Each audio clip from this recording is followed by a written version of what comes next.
My name is Charmaine, 35 years old, and somehow still healing from wounds my family inflicted. As a successful software developer, I escaped their toxicity but maintained occasional contact. Last Sunday, they invited me to an upscale brunch to catch up. Between mimosas and avocado toast, my mother leaned forward smirking. "You know, Charmaine, you are lucky we even include you. Pity goes a long way." I simply sipped my coffee and smiled. That night, I logged in, disabled every family credit account, and emailed my lawyer about selling the cabin. Before I continue this story, let me know where you are watching from in the comments below. Hit like and subscribe if you have ever had to stand up to family who underestimated your worth. Growing up in Fairfield, Connecticut meant privilege to outsiders. But inside our sprawling colonial home, emotional coldness permeated every corner. Our four-bedroom house with its manicured lawn and heated swimming pool was a fortress of expectations I could never quite meet. My childhood bedroom, painted pale blue at my mother Elaine's insistence despite my preference for green, became my sanctuary in prison. From elementary school through high school, I maintained straight as joined honor societies and poured every ounce of my energy into building a career that would make me completely untouchable. I funded their lavish lifestyles the moment I hit my first million, hoping to buy the genuine family connection I so deeply craved. But to truly understand how we reached that explosive Sunday brunch, and why I ultimately severed all ties, you have to understand the specific event that shattered my illusion of family. The true breaking point happened exactly 1 week prior. I had flown down to visit my parents for the first time in 5 long years. I had spent weeks planning this highly anticipated trip. I rented a massive 5-bedroom luxury rental property just 15 minutes from where they lived in the suburbs.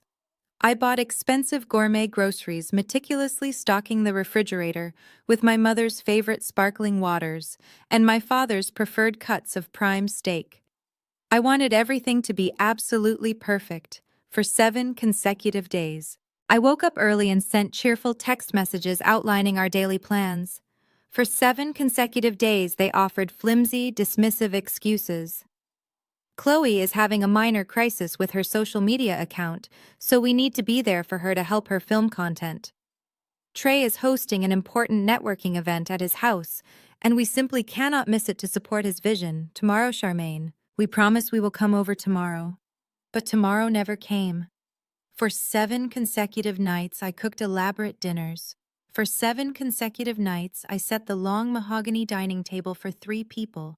And for 7 consecutive nights, they never showed up. I stood in the massive gourmet kitchen of the rental house on the 7th night. The silence of the empty house was deafening, pressing against my ears, like a physical weight. The roasted lemon herb chicken I had carefully prepared was entirely cold, sitting untouched on the expensive ceramic serving platter. The savory gravy had congealed into a thick, unappetizing paste in the crystal bowl. I slowly reached out and picked up a pristine white porcelain dining plate from the flawlessly set table. My fingers gripped the smooth edges incredibly tightly, my knuckles turning stark white under the intense strain. 5 years away. 5 years of sending them thousands of dollars every single month. 5 years of paying for my sister Chloe to pretend she was a wealthy, self-made lifestyle influencer on the internet. I stared blankly at the empty wooden dining chairs. A sudden, razor-sharp wave of clarity washed over my entire body. I did not scream. I did not cry a single tear. I simply raised my hand and threw the heavy porcelain plate directly into the stainless steel sink. The loud, shattering sound echoed sharply through the quiet, empty house. Splinters of white ceramic scattered violently across the expensive, dark marble countertops. It was a remarkably beautiful sound. It sounded exactly like the sudden end of an era. Right at that moment, my cell phone vibrated aggressively on the kitchen island. The bright screen lit up the dim room, displaying a new text message notification from my mother, Elaine. I picked the device up and read the words that would officially sever our relationship forever. "Hey, sweetie. We are still at Chloe and Trey's house for the weekend barbecue. The weather is just too perfect to leave the swimming pool right now. By the way, your nephew's gaming console broke this morning, and he is throwing a terrible tantrum. Could you just cash app your sister $500 for a new one so we can get some peace and quiet? We will catch you next time you fly down. Safe travels back home. I read the text message twice to make sure I was not hallucinating. Then I read it a third time. There was absolutely no apology for missing dinner all week. There was no mention of the fact that I was getting on a long flight back to New York early the next morning. There was only a casual, cruel dismissal and a direct demand for cash. I was not a daughter to them. I was not a sister to Chloe. I was an automated teller machine. I was a blank checkbook they only bothered to open when they wanted to fund the golden child's perfect aesthetic lifestyle. I closed my eyes and took a very deep breath. When I opened them again, the desperate little girl who just wanted her mother's approval was completely dead. The woman standing in that kitchen was a senior executive software architect who managed multi-million-dollar corporate acquisitions daily. I unlocked my phone screen. I did not reply to her insulting message. Instead, I opened my contacts and dialed the direct line for my private wealth manager in New York. The phone rang twice before he picked up. "Good evening, Charmaine. It is a bit late on a Sunday. Is everything all right?" Jonathan asked. His voice was highly professional and immediately alert. "Everything is perfectly fine, Jonathan," I replied. My voice was steady, cold, and unnervingly calm. "I need to make some immediate administrative changes to my financial accounts. I need you to cancel 3 authorized user platinum credit cards attached to my primary account. I want them disabled immediately. Right this exact second." I could hear the rapid clicking of his computer keyboard in the quiet background. "Of course, Charmaine. Which cards are we canceling today?" "The cards issued to Elaine, my father Derek, and my sister Chloe. Flag them as permanently revoked by the primary account holder. I want you to freeze the credit limits and initiate a hard closure on those specific physical cards. If they try to swipe them at a restaurant, a luxury day spa, or a designer boutique, I want the terminal to decline the transaction immediately. I want the word declined flashing in bright red letters, no warnings, no grace periods, just a hard, embarrassing decline." Jonathan paused for a fraction of a second. "I am processing the cancellation right now. The cards ending in 4, 289, 7701, and 5532 have been officially deactivated. Is there anything else you need me to handle tonight before I log off?" "Yes," I said, leaning against the kitchen counter and staring at the shattered ceramic plate. "I need you to go into my scheduled outbound banking transfers. There is a recurring automatic clearinghouse payment set up for a Range Rover lease under the name Trey Washington. He is my brother-in-law who loves to pretend he is a self-made millionaire. He is currently leasing a luxury vehicle that costs $1,800 a month. Cancel that automatic transfer." I heard more rapid clicking over the line. "That transfer is scheduled to clear tomorrow morning, Charmaine. If I cancel it now, his auto lease payment will bounce and he will be hit with insufficient fund fees from his bank." "That sounds like a personal financial problem for Trey," I replied smoothly. "Cancel the transfer and block any future requests from his banking institution." "Consider it done," Jonathan said. "Your accounts are completely locked down. Have a good evening." I ended the call and slipped the phone into my pocket.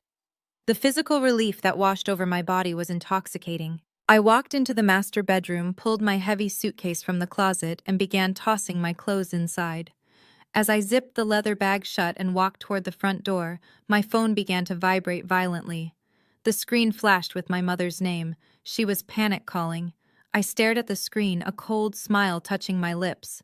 I pressed decline, grabbed my bags, and stepped outside into the waiting Uber. Exactly 1 month passed since that fateful morning at the airport. The brisk autumn air of Manhattan was a stark contrast to the stifling humidity of Atlanta, both physically and emotionally. I sat at my sleek mahogany desk in my corner office, overlooking the sprawling concrete jungle of the financial district. The transition from the discarded daughter to the apex predator was fully complete. I had spent the last 4 weeks meticulously analyzing every single financial document related to my brother-in-law Trey and his crumbling real estate empire. My team had worked around the clock aggressively, acquiring his debt portfolio, from various panicked lenders who were desperate to offload the toxic assets. At precisely 10 o'clock in the morning, my executive assistant Sarah knocked softly on my thick glass door. She stepped into the office looking incredibly uncomfortable. She was holding her personal tablet tightly against her chest. "Good morning, Charmaine," she said tentatively.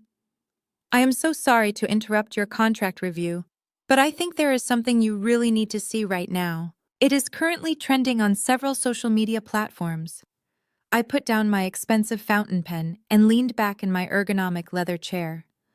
"Show me," I instructed calmly. Sarah placed the tablet on my desk and pressed play on a recorded Instagram live video. The screen instantly filled with the perfectly contoured face of my older sister Chloe. She was sitting in what looked like the impeccably decorated living room of her expensive suburban home.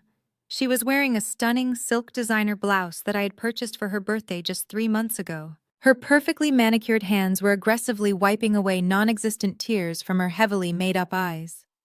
Chloe took a deep, trembling breath for maximum dramatic effect before speaking to her thousands of loyal followers. "Hey guys," she began, her voice quivering with fake vulnerability.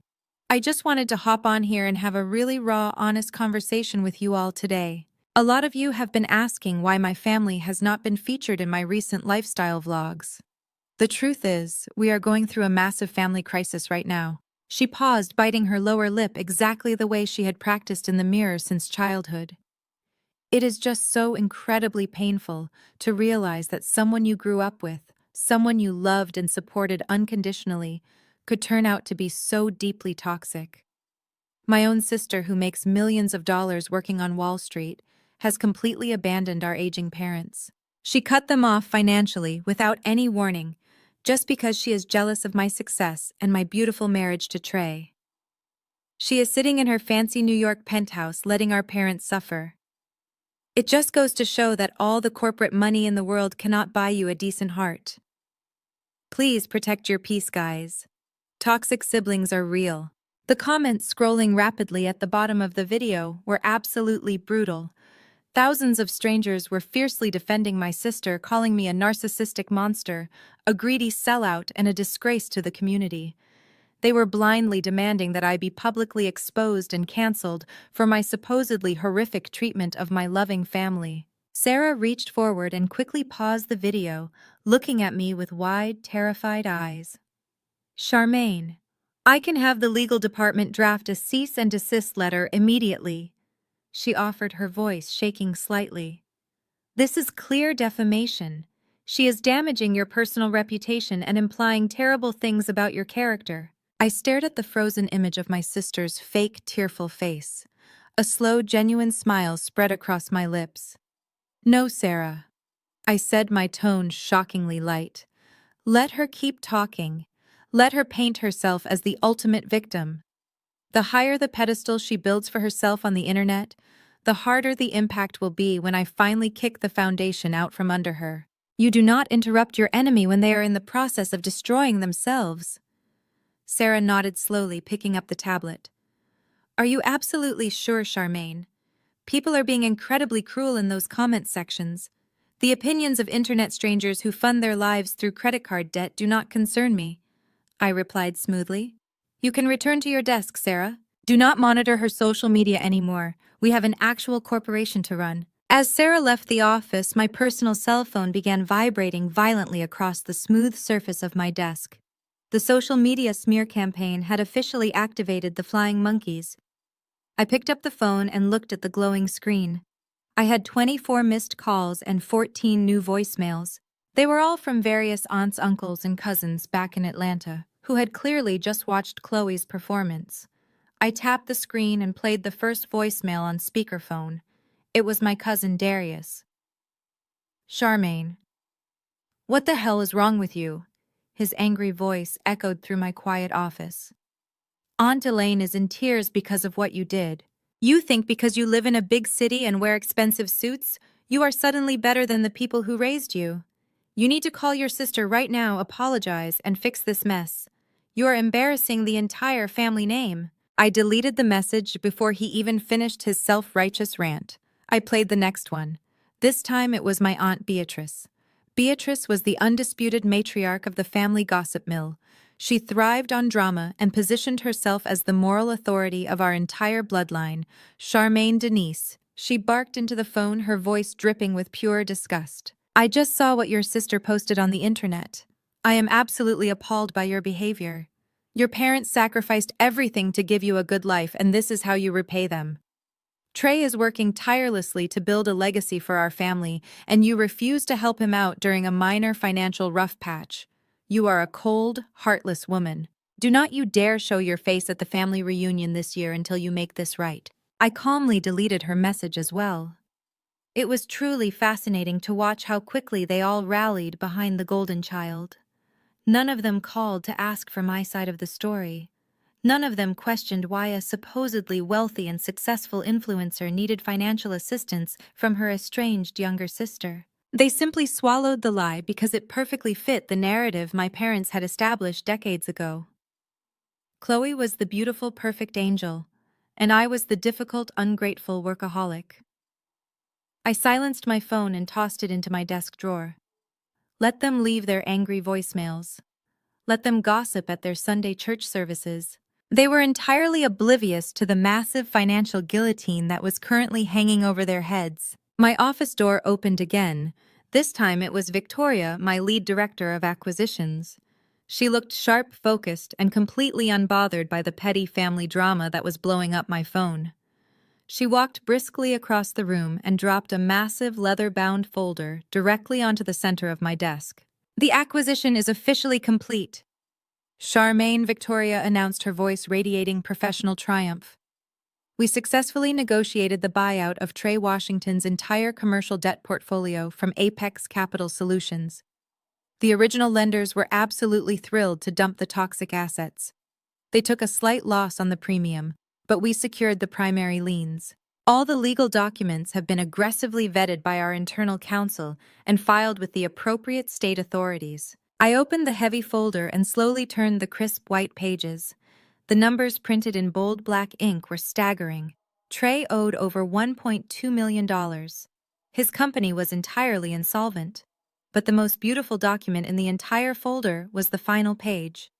It was the original guarantor agreement signed by my father Derek and co-signed by my mother Elaine. It clearly stated that in the event of a total default, the creditor had the absolute legal right to seize the collateral asset. The collateral asset was their sprawling suburban home, the house I grew up in. I pulled my expensive fountain pen from its resting place. I flipped to the signature page of the acquisition transfer. With 3 swift, elegant strokes of my pen, I officially bound my holding company as the sole owner of the debt. I placed the pen down and looked up at Victoria. "It is done," I said, my voice dropping to a dangerous whisper. "I now legally own my brother-in-law's failing business. I own his leased vehicles. I own the camera equipment my sister uses to film her pathetic videos. And most importantly, I hold the absolute power to foreclose on my parents' house at any given moment." Victoria offered a small, knowing smile. "You hold all the cards, Charmaine? How exactly do you want to proceed? Do we send the standard default notices to his business address? Do we initiate the preliminary asset seizure protocol?" I shook my head slowly, closing the heavy leather folder. "No, Victoria. We do not send him a single piece of mail. We do not give him the luxury of a warning. I want him to believe he got away with it. I want him to think the bank simply lost his paperwork in an administrative shuffle. We are going to wait until the perfect moment to drop this bomb. I want maximum collateral damage." "Understood," Charmaine, Victoria replied, picking up the folder. "I will secure these documents in the main vault. Nobody breathes a word of this to the outside world." As Victoria turned to leave, my desk phone chimed loudly. It was the internal line connecting directly to the main security desk down in the lobby. I pressed the flashing button and answered. "Yes, what is it?" I asked, maintaining my professional composure. "Ms. Charmaine." The deep voice of the head security guard crackled through the speaker. "I am very sorry to disturb you, but we have a highly agitated individual down here in the main lobby. She bypassed the visitor registration desk and is currently screaming at the receptionists. She claims to be your aunt and is demanding that you come down here immediately. She says she is not leaving this building until you answer for your crimes against your family. My blood ran completely cold and then instantly boiled. I stood up from my desk, walking over to the floor-to-ceiling window, looking down at the tiny yellow taxicabs moving through the New York streets below. My family had truly lost their minds. They thought they could bring their toxic Atlanta drama into my corporate sanctuary. What is the name of the individual causing the disturbance? I asked, my voice eerily calm. She says her name is Beatrice, the security guard replied, sounding incredibly annoyed. And she is currently threatening to call the local news stations if you do not come down here to face her right now. Send her up to my floor, I commanded without a single second of hesitation. Have 2 security officers escort her directly to my office and wait outside the door. It seems my aunt wants a confrontation today. I am going to give her exactly what she is asking for. I ended the call and smoothed the wrinkles from my tailored suit jacket. The smear campaign had moved from the internet to my front door. It was time to show Aunt Beatrice the absolute truth. I stood behind my massive mahogany desk and waited for the heavy glass doors of my executive suite to swing open. Within less than 2 minutes, the loud sound of my aunt's voice echoed down the quiet, carpeted hallway. She was loudly lecturing the 2 large security guards who were escorting her, demanding they take their hands off her designer coat. Aunt Beatrice marched into my office like a general stepping onto a conquered battlefield. She was wearing her finest Sunday church suit, a bright purple ensemble complete with a matching wide-brimmed hat. The sheer audacity of her presence in my corporate sanctuary was almost amusing, but I kept my face entirely impassive. You have some serious nerve making me wait down in that lobby? Charmaine, Beatrice spat, pointing a manicured finger directly at my face. The security guards lingered awkwardly in the doorway, waiting for my command. I gave them a brief nod and they stepped out, pulling the glass door shut behind them, leaving us entirely alone in the soundproof room. I gestured calmly toward one of the leather guest chairs. Please sit down, Aunt Beatrice, I said, keeping my voice perfectly level. You have traveled a very long way just to yell at me. I imagine your feet must be tired. Do not you dare patronize me, she yelled, refusing to sit down. She paced back and forth in front of my desk, her purple hat bobbing with every angry step. I saw what your sister posted this morning. The entire family saw it. The entire church congregation saw it. You should be absolutely ashamed of yourself, sitting up here in this glass tower, while your own parents are struggling to keep their heads above water. You have completely lost your way, Charmaine. You let all this money turn your heart into a block of solid ice. I leaned against the edge of my desk, crossing my arms loosely over my chest. And what exactly did Chloe tell you? I asked, feigning mild curiosity. Beatrice stopped pacing and glared at me with pure righteous indignation. She told us the truth, Beatrice declared proudly. She told us how you coldly canceled the emergency credit cards. She told us how you refused to help Trey when his business hit a minor snag. But most importantly, she reminded us of who the real heart of this family is. Chloe has always been the one to step up when things get difficult. She does not just throw money at problems like you do. She actually cares. I raised a single eyebrow. Is that so? I replied softly. And how exactly does Chloe show this deep, unwavering care for the family?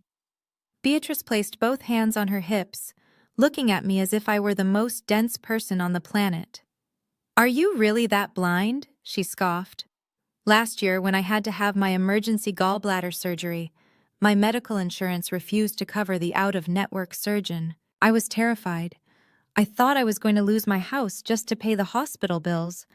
But your sister stepped up. Chloe used her hard-earned social media sponsorship money to pay my entire medical bill out of her own pocket. $14,000, Charmaine. She paid it in full and she never asked me for a single dime in return. Where were you when I was lying in that hospital bed? You did not even bother to send me a get-well card. You just ignored my suffering completely. I stared at my aunt for a long, silent moment. The absolute conviction in her voice was fascinating. Chloe had truly spun a masterful web of lies.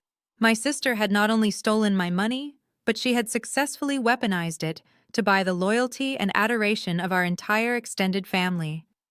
I slowly walked around to the front of my desk and picked up my desk phone. I pressed the intercom button for my assistant. Sarah, I said calmly, Please print the archived financial document from my personal encrypted drive. File name is Atlanta Medical Transfer, November of last year. Bring it in immediately. Beatrice narrowed her eyes at me. What are you doing? She demanded.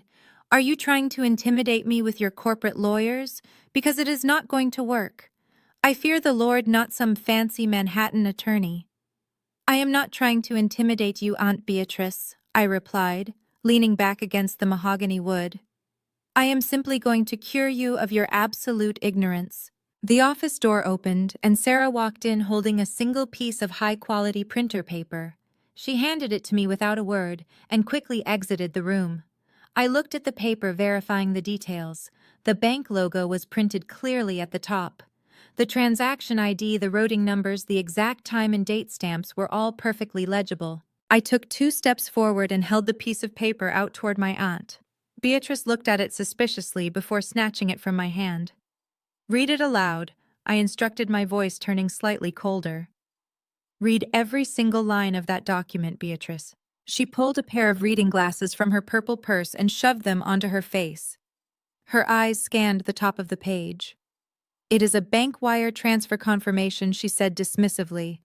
From your personal wealth management account. So what? Keep reading. I pushed, stepping closer to her. Look at the destination account and the exact dollar amount. Beatrice frowned, her eyes darting down the page. Destination account is listed as Atlanta General Hospital Billing Department. The memo line says payment in full for patient Beatrice Washington. Her voice suddenly faltered. She stopped reading aloud. I watched the blood slowly drain from her face. The bright purple of her hat suddenly looked incredibly vibrant against her ashen skin. The amount, Aunt Beatrice, I pressed, my tone completely unforgiving. Read the exact amount of the transfer. $14,250, she whispered, her voice barely audible in the quiet room. Her hands began to tremble slightly, causing the thick paper to rattle. It was processed on November 12th. That was the exact day before my surgery. I let the silence hang heavily in the air, allowing the devastating reality of the document to crush her righteous anger. That is correct, I finally said, stepping back.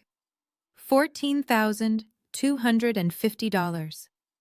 Paid directly from my personal account to the hospital billing department. I sent it anonymously through my mother because I did not want you to feel indebted to me. I just wanted you to get the surgery you desperately needed. Beatrice looked up at me, her eyes wide with total confusion and dawning horror. But Chloe told everyone she paid it. She stammered. She said she got a massive brand deal with a cosmetics company and used the advance to clear my debt. My mother called me crying, saying Chloe had saved my life. Your mother lied, I stated bluntly. And your beloved niece lied. Chloe did not pay for your surgery, Beatrice. Chloe has not had a paying brand sponsorship in over 2 years. Her entire lifestyle is funded by the credit cards I just canceled. She took credit for my money to play the hero, and you all eagerly bought the tickets to her little theatrical performance. Beatrice stared at the piece of paper as if it had suddenly caught fire. Her mouth opened and closed, but no words came out. The fierce, gossiping matriarch of the family had been completely stripped of her moral high ground. All the venomous voicemails she had left me, all the terrible things she had said about me to the church congregation, they were all based on a massive calculated lie manufactured by the Golden Child. The next time you decide to march into my office and accuse me of abandoning my family, I suggest you bring a thank you card instead, I said, my voice slicing through the quiet room like a freshly sharpened blade. I will not tolerate being lectured by people who blindly worship a fraud. You can keep that piece of paper, Aunt Beatrice. Take it back to Atlanta, show it to the rest of the family. Or keep it to yourself to protect Chloe's precious reputation. I honestly do not care what you do with it anymore. Beatrice slowly folded the piece of paper, her hands shaking violently. She looked utterly defeated. The aggressive fire in her eyes had been entirely extinguished, replaced by a deep, humiliating shame. She opened her mouth to speak, perhaps to apologize, but I cut her off. My security guards will escort you back down to the lobby, I said, gesturing toward the door. Have a safe flight back home, Aunt Beatrice. And please tell Chloe her acting skills are truly remarkable. She should consider a career in Hollywood once her fake influencer empire completely collapses. Aunt Beatrice did not say a single word. She turned around, her shoulders slumped heavily, and walked slowly out of my office. She looked 10 years older than when she had marched in. I watched the heavy glass door swing shut behind her, feeling an immense wave of satisfaction. Destroying their false narrative was even more intoxicating than acquiring a multi-million-dollar company. I walked back to my desk and picked up my expensive pen, ready to review the final details of Trey's debt portfolio. But before the nib of the pen could even touch the contract paper, my desk phone lit up again. I sighed and pressed the intercom button. "Sarah, what is it now?" I asked. "Has another relative arrived to yell at me?" "Actually, Charmaine," Sarah said, her voice sounding slightly panicked. "The lobby security team just called up again. They are dealing with a situation in the executive parking garage beneath the building. A man managed to tailgate one of our senior partners through the private security gate. He is refusing to leave the premises. He told the guards his name is Trey Washington. He claims he is your brother-in-law, and he is aggressively demanding that you come down to the garage right now. The guard said he looks completely desperate, and he is shouting that he needs $200,000 immediately, or he is going to make a massive scene." I slowly placed my pen back onto the mahogany desk. A cold, razor-sharp smile spread across my face. Aunt Beatrice had just been the opening act. The main event had finally arrived in New York. "Tell the security team to stand down, Sarah," I instructed, my voice dangerously calm. "Tell them to keep him contained in the lower level of the garage. I will be down there in exactly 5 minutes to handle Mr. Washington personally. Let the games begin." The elevator doors slid shut, cutting off the noise. I pressed the button for the lower-level parking garage, watching the digital numbers count down. The polished steel reflected my tailored suit and calm expression. Aunt Beatrice had been driven by misguided loyalty and foolish gossip. But Trey was an entirely different breed of parasite. He was driven by pure, unadulterated desperation. The financial walls were closing in on him, and he had flown to New York to squeeze blood from a stone. The elevator chimed, and the heavy metal doors parted, revealing the dimly lit expanse of the garage. My designated parking spot was located near the security booth, but I spotted him pacing between two concrete pillars. Trey Washington was a man who obsessed over presenting an alpha male image to the world. But the man pacing in my parking garage looked completely unraveled. The moment he heard the click of my heels against the concrete, he stopped pacing and whipped his head in my direction. He marched toward me with menacing aggression. But I stood my ground, holding my briefcase and staring at him as if he were a stray dog on my property. "Charmaine," he barked, his voice echoing off the concrete walls. "Tell these rent-a-cops to back off right now." The two security guards stationed near the booth took a step forward, hands near their belts ready to intervene. I raised a single hand, giving them the signal to hold their position. They nodded and stepped back but kept their eyes locked on Trey. "You have exactly 3 minutes to explain why you are trespassing on corporate property, Trey," I said, my voice dropping to a dangerously calm octave. "And you better lower your voice before I have you arrested for harassment." Trey ran a shaky hand over his head, his chest heaving as he tried to regain his arrogant composure. "I am not leaving the city until you write me a check," he demanded, pointing a finger toward my face. "I need $200,000 wired directly into my business account by the end of the day. I do not want to hear any of your typical financial lectures. I do not want to hear any excuses. You have the money, and I need it right now." I let out a sharp, amused laugh. The sheer audacity of his demand was impressive. "You break into my building, you scream at my security staff, and you demand $200,000 as if ordering a fast food meal," I replied, shaking my head. "You have truly lost your mind, Trey. You are completely delusional." He took another step closer, invading my personal space. The scent of stale airport coffee and nervous sweat radiated off his suit. "I am not playing games with you, Charmaine," he hissed through clenched teeth. "I am a chief executive officer handling multi-million-dollar development projects. I just hit a temporary liquidity issue because a major investor pulled out at the last minute. It is just a temporary cash flow problem. If you front me the $200,000, I can bridge the gap and save my company. You make that much money in a single week. It is pocket change to you." I looked him up and down, analyzing every micro-expression of panic on his face. "You are not a chief executive officer?" Trey, I stated coldly, stripping away his beloved title. "You are a glorified con artist who uses my parents' money to lease expensive cars and buy fake followers for your wife. A real businessman does not fly across the country to beg his estranged sister-in-law for a bailout. A real businessman secures legitimate funding. I am not giving you $200,000. I am not giving you 200 pennies. Your financial mismanagement is not my responsibility. Now turn around, walk out of this garage, and go back to Atlanta before I have you forcibly removed."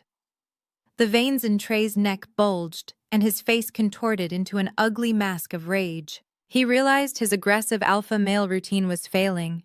He could not intimidate me, and he could not bully me. So he quickly pivoted to his ultimate trump card. The blackmail he was absolutely certain would force my hand. He let out a harsh, breathless chuckle, stepping back and crossing his arms. His arrogant smirk slowly returned, though it looked fragile and desperate. "You are going to give me that money, Charmaine," he sneered, his voice dripping with malicious confidence. "You are going to wire it to me today, because if you do not, you will be the reason your precious mommy and daddy end up sleeping on the street." I maintained my perfectly blank expression, not giving him a single ounce of the reaction he was seeking. "What exactly are you talking about?" I asked, feigning mild ignorance. Trey grinned, believing he had backed me into an inescapable corner. "My commercial loan is secured by a collateral asset," he explained, speaking slowly as if explaining a simple concept to a child. "And since I did not have enough equity, your parents stepped up to help their favorite son-in-law. Derek and Elaine co-signed my loan. They leveraged their retirement fund and placed a secondary lien on their house to guarantee my business venture. If my company goes under today, the bank does not just take my business. The bank seizes their house. The bank takes every single penny they have saved for 40 years. He took a triumphant step forward, tapping his temple with his index finger. "You see, Charmaine, I know exactly how you operate. You might pretend to be this cold, heartless Wall Street shark who does not care about anyone, but I know the truth. You spent the last 5 years paying their bills just to buy their love.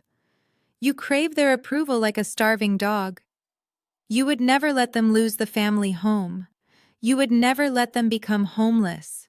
So you are going to write me that check right now because it is the only way to save them." The silence in the underground garage was profound. He stood there with a smug, victorious expression, convinced he had brilliantly outmaneuvered a senior corporate acquisitions director. I reached into my pocket and pulled out my car keys. I pressed the unlock button, and the headlights of my black luxury sedan flashed in the dim garage, illuminating Trey's sweating face. I walked past him, heading directly toward my vehicle. "You are an incredibly stupid man, Trey," I said, my voice echoing softly off the concrete walls. "You build your entire life on lies and assume everyone else is as foolish as the people you manipulate in Atlanta." He spun around, clearly confused by my lack of panic. "Did you not hear a single word I just said?" he yelled, his voice cracking with sudden anxiety. "They will lose the house, Charmaine. The bank will foreclose on them. You have to bail me out." I opened the driver's side door of my car and paused, resting my hand lightly on the metal frame. I looked back at him, my eyes completely devoid of any human warmth. "I heard every single word you said, Trey," I replied smoothly. "But you clearly do not understand how corporate debt restructuring actually works.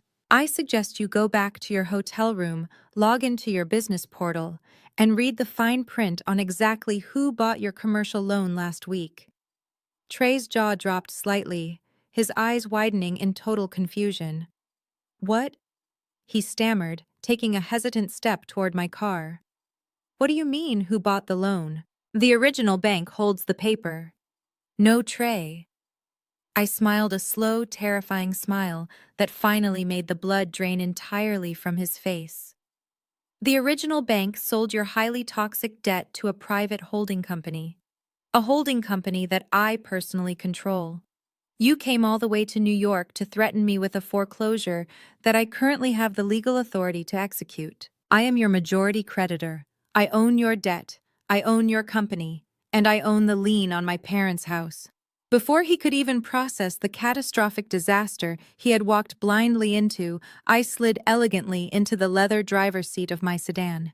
I pulled the heavy door shut, cutting off the sound of his ragged breathing. Through the tinted glass window, I watched his facial muscles collapse as the terrifying reality finally washed over him. He was entirely at my mercy. I started the engine, the very powerful motor purring smoothly in the quiet underground space.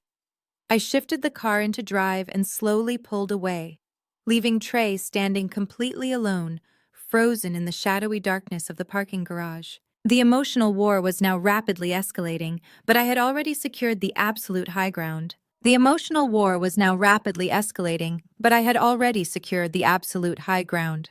I drove up the spiraling concrete ramp of the parking garage and merged into the chaotic afternoon traffic of Manhattan. My heart rate was completely steady.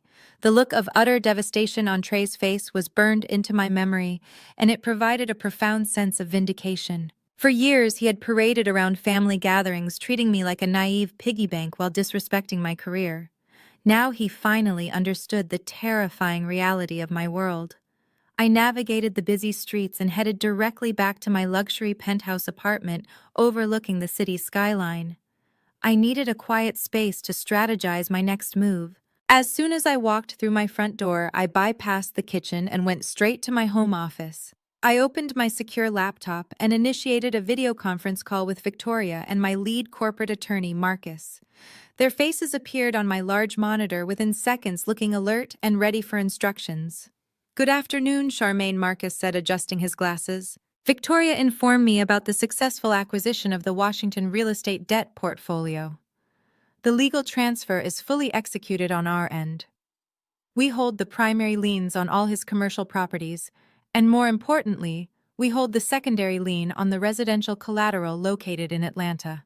"Excellent work, Marcus," I replied, leaning back in my chair. "Now I need to establish the precise parameters of our enforcement strategy. Has the original lending institution officially notified Trey of the debt transfer yet?" Victoria shook her head. "No, Charmaine," she confirmed. "We explicitly requested a delay in the administrative notification process. According to standard regulatory guidelines, we have a 30-day window before we are legally required to send the formal change of creditor notice to his registered business address. I want you to use every single day of that 30-day window," I instructed, my voice sharp and calculated. "Do not send him a single email. Do not send any physical letters. Do not initiate any collection calls. I want absolute radio silence from our firm. Trey is currently in a state of extreme panic because of what I told him in the garage today. He knows I hold the debt, but he does not know when or how I'm going to strike. I want him to sweat. I want him to return to Atlanta and look my parents in the eyes knowing he has doomed them all." Marcus frowned slightly, clearly confused by the personal nature of my request. "It is highly unusual to delay the demand for payment on a defaulted account of this magnitude," he warned cautiously. "From a purely financial perspective, we should immediately freeze his remaining business assets and file the preliminary foreclosure paperwork on the residential collateral. If we give him time, he might try to declare bankruptcy or hide liquid capital." "He has no liquid capital to hide, Marcus," I stated confidently. "I have already reviewed his complete financial profile. The man is drowning in liabilities. He is entirely cornered. And as for the residential collateral, that house belongs to my parents. I have a very specific timeline for how I want this entire situation to unfold. You will hold all legal actions until I give the explicit command to execute the trap. Prepare the asset seizure documents and the foreclosure notices, but keep them locked in your vault. When I say drop the hammer, I want it dropped with maximum corporate force." "Understood." Marcus nodded slowly, sensing the deep personal gravity of the situation. "We will hold the perimeter and await your final orders." I ended the video call and closed my laptop. The trap was perfectly set. The heavy steel doors had locked shut, and the entire Washington family was standing inside the cage without even realizing it. The next few days passed in absolute silence. It was a deafening, tense quiet that vibrated with unspoken hostility. None of my relatives called me. My mother did not send any passive-aggressive text messages. Chloe was entirely absent from social media, having paused her ridiculous influencer posts after Aunt Beatrice returned to Atlanta with the medical wire transfer receipts. The fake foundation of their perfect family was rapidly crumbling, and they were currently in damage control mode. I knew exactly what they were doing. They were holding secret family meetings in my parents' living room, trying to figure out a way to neutralize me. Trey had undoubtedly rushed back to Atlanta and confessed the catastrophic truth to Derek and Elaine. He had to tell them that I bought the commercial loan. He had to warn them that their beloved house was currently resting in the palm of my hand. I could only imagine the sheer panic that must have gripped my mother when she realized her discarded daughter was now her ultimate landlord. On Thursday evening, exactly 4 days after the garage incident, my personal cell phone finally rang. I was sitting on my velvet sofa sipping a glass of expensive red wine and reading a novel. I glanced at the screen resting on the coffee table. The caller ID displayed my father Derek. A cold smile touched my lips.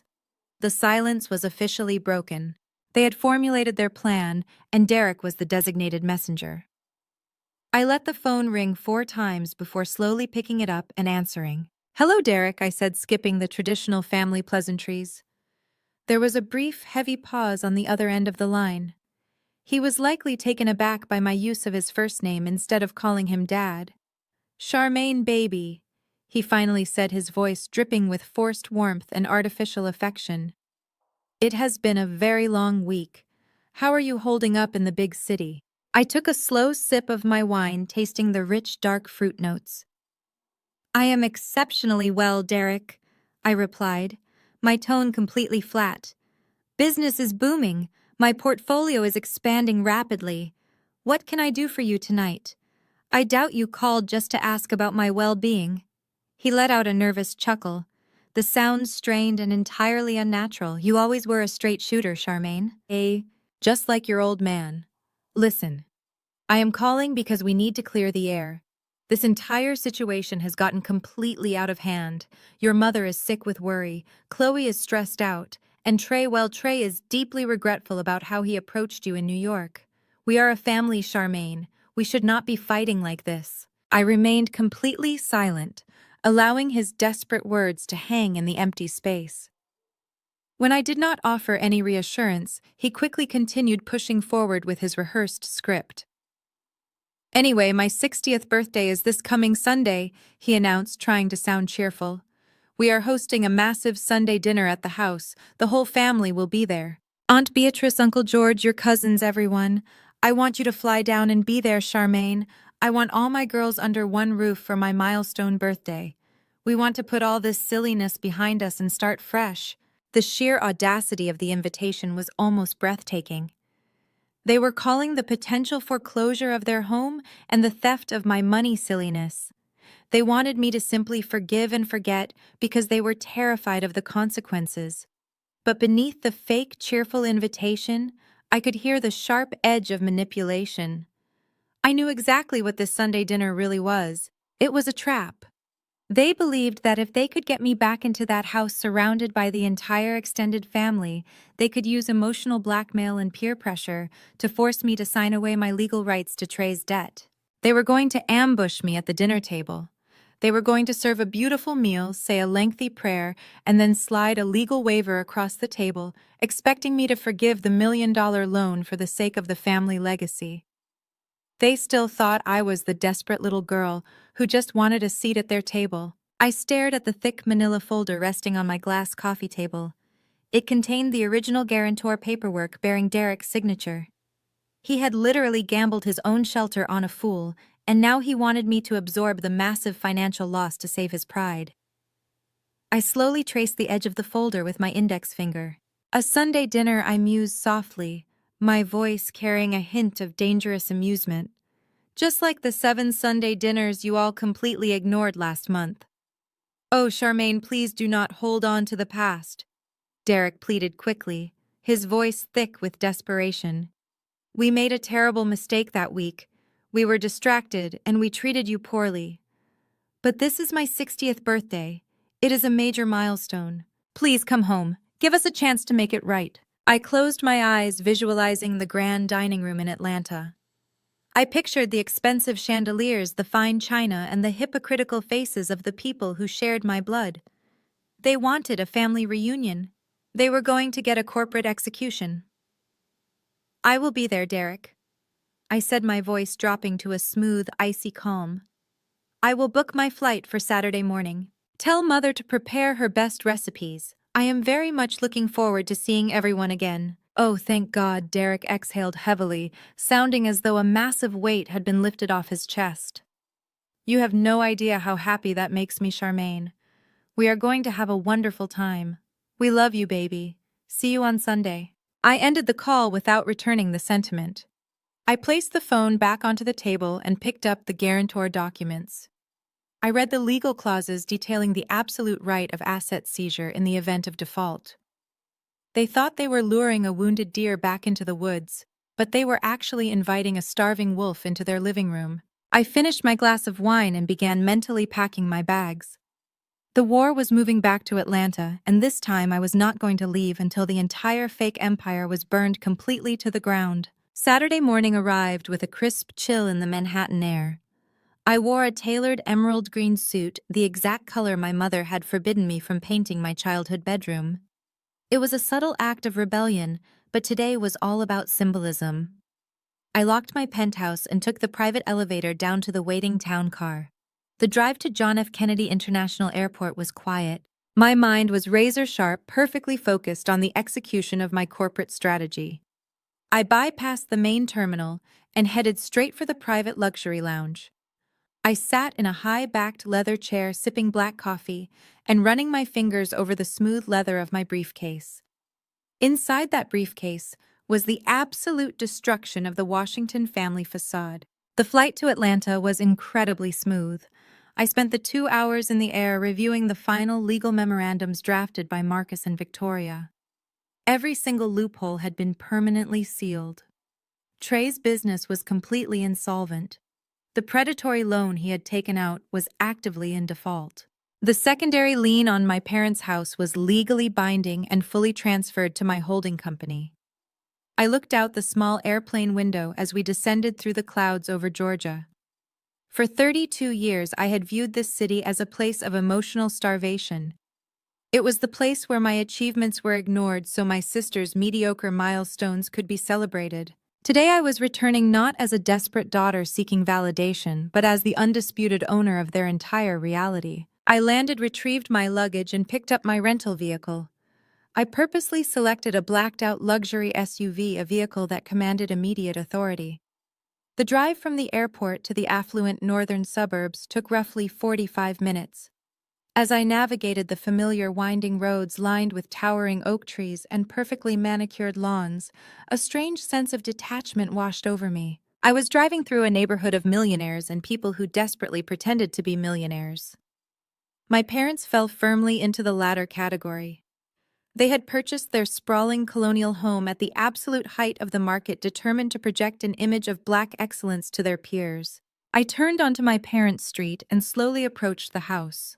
The wide, circular driveway was packed with expensive vehicles. I immediately spotted Trey's leased Range Rover sitting proudly near the front door.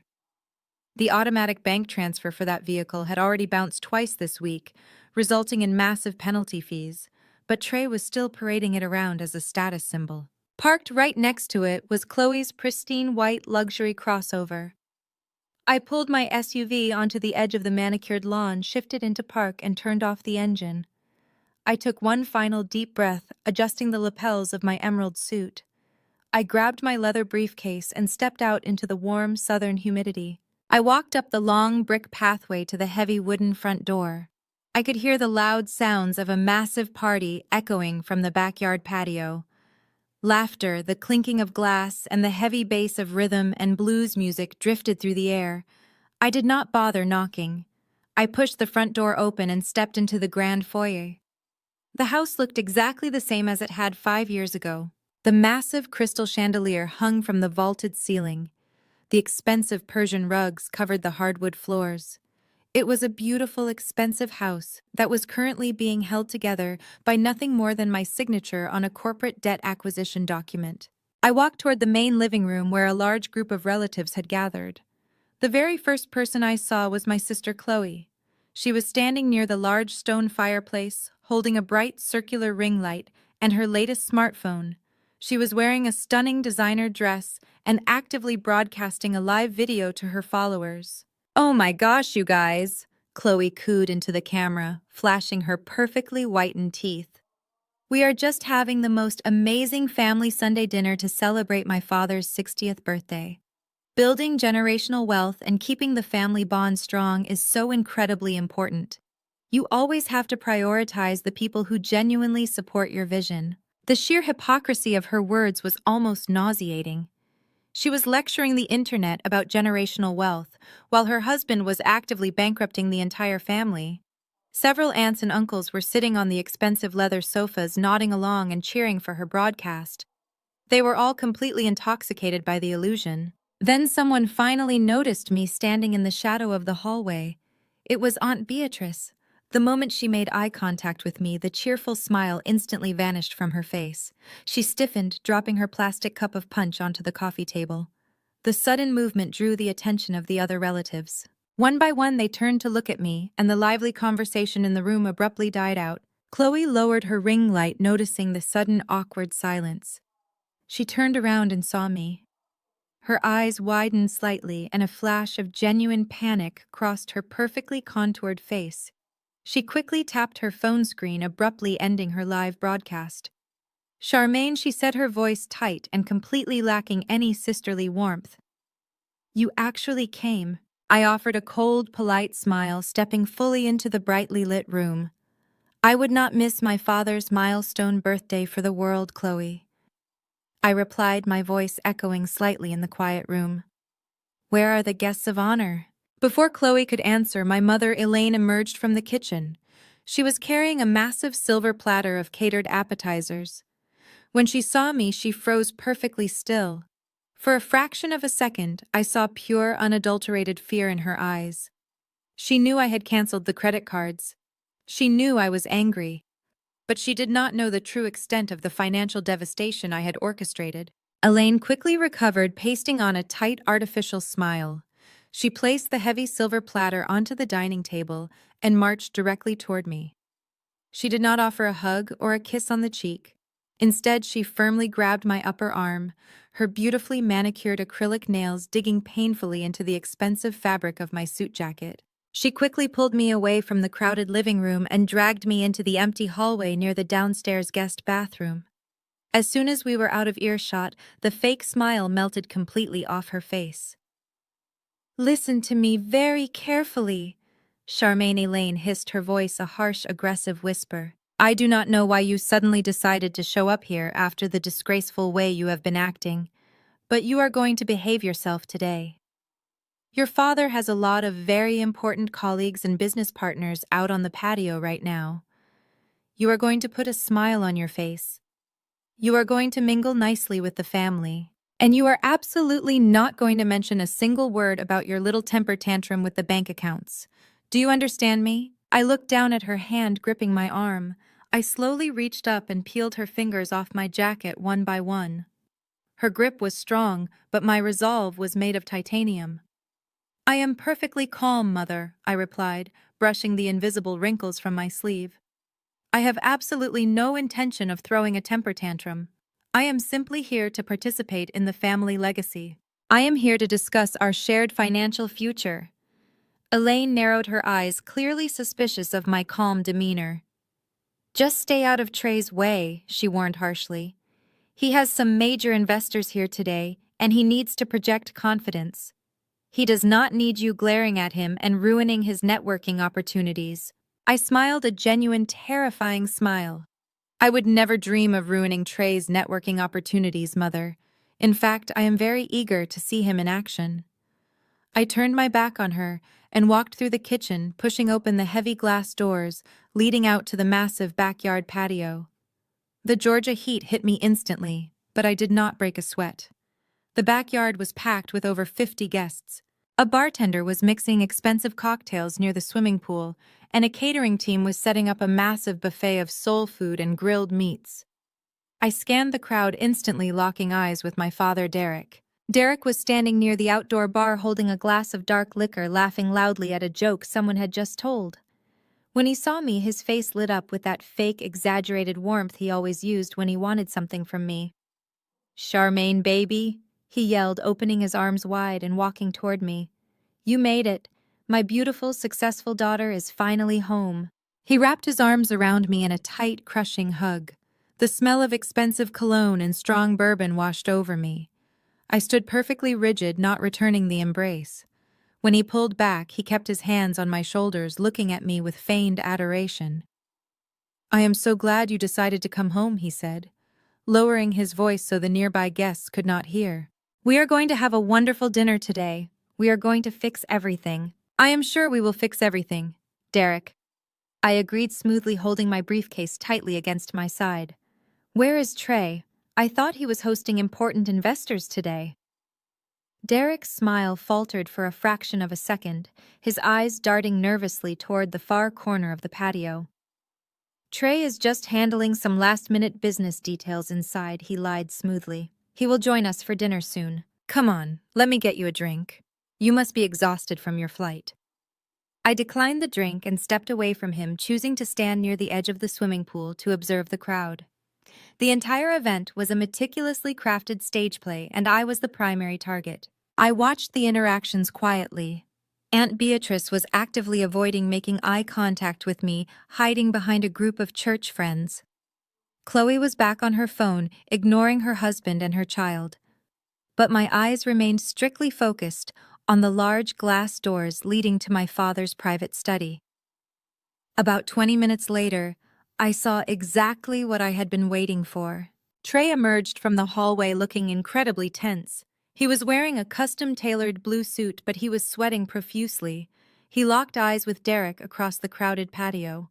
Trey gave a sharp, subtle nod of his head. Derek immediately excused himself from his conversation and walked briskly inside the house. Trey followed closely behind him, clutching a thick black leather binder tightly against his chest. I recognized that leather binder. It was the exact same binder Trey had brought to New York when he tried to extort $200,000 from me in the parking garage. The trap was officially being armed.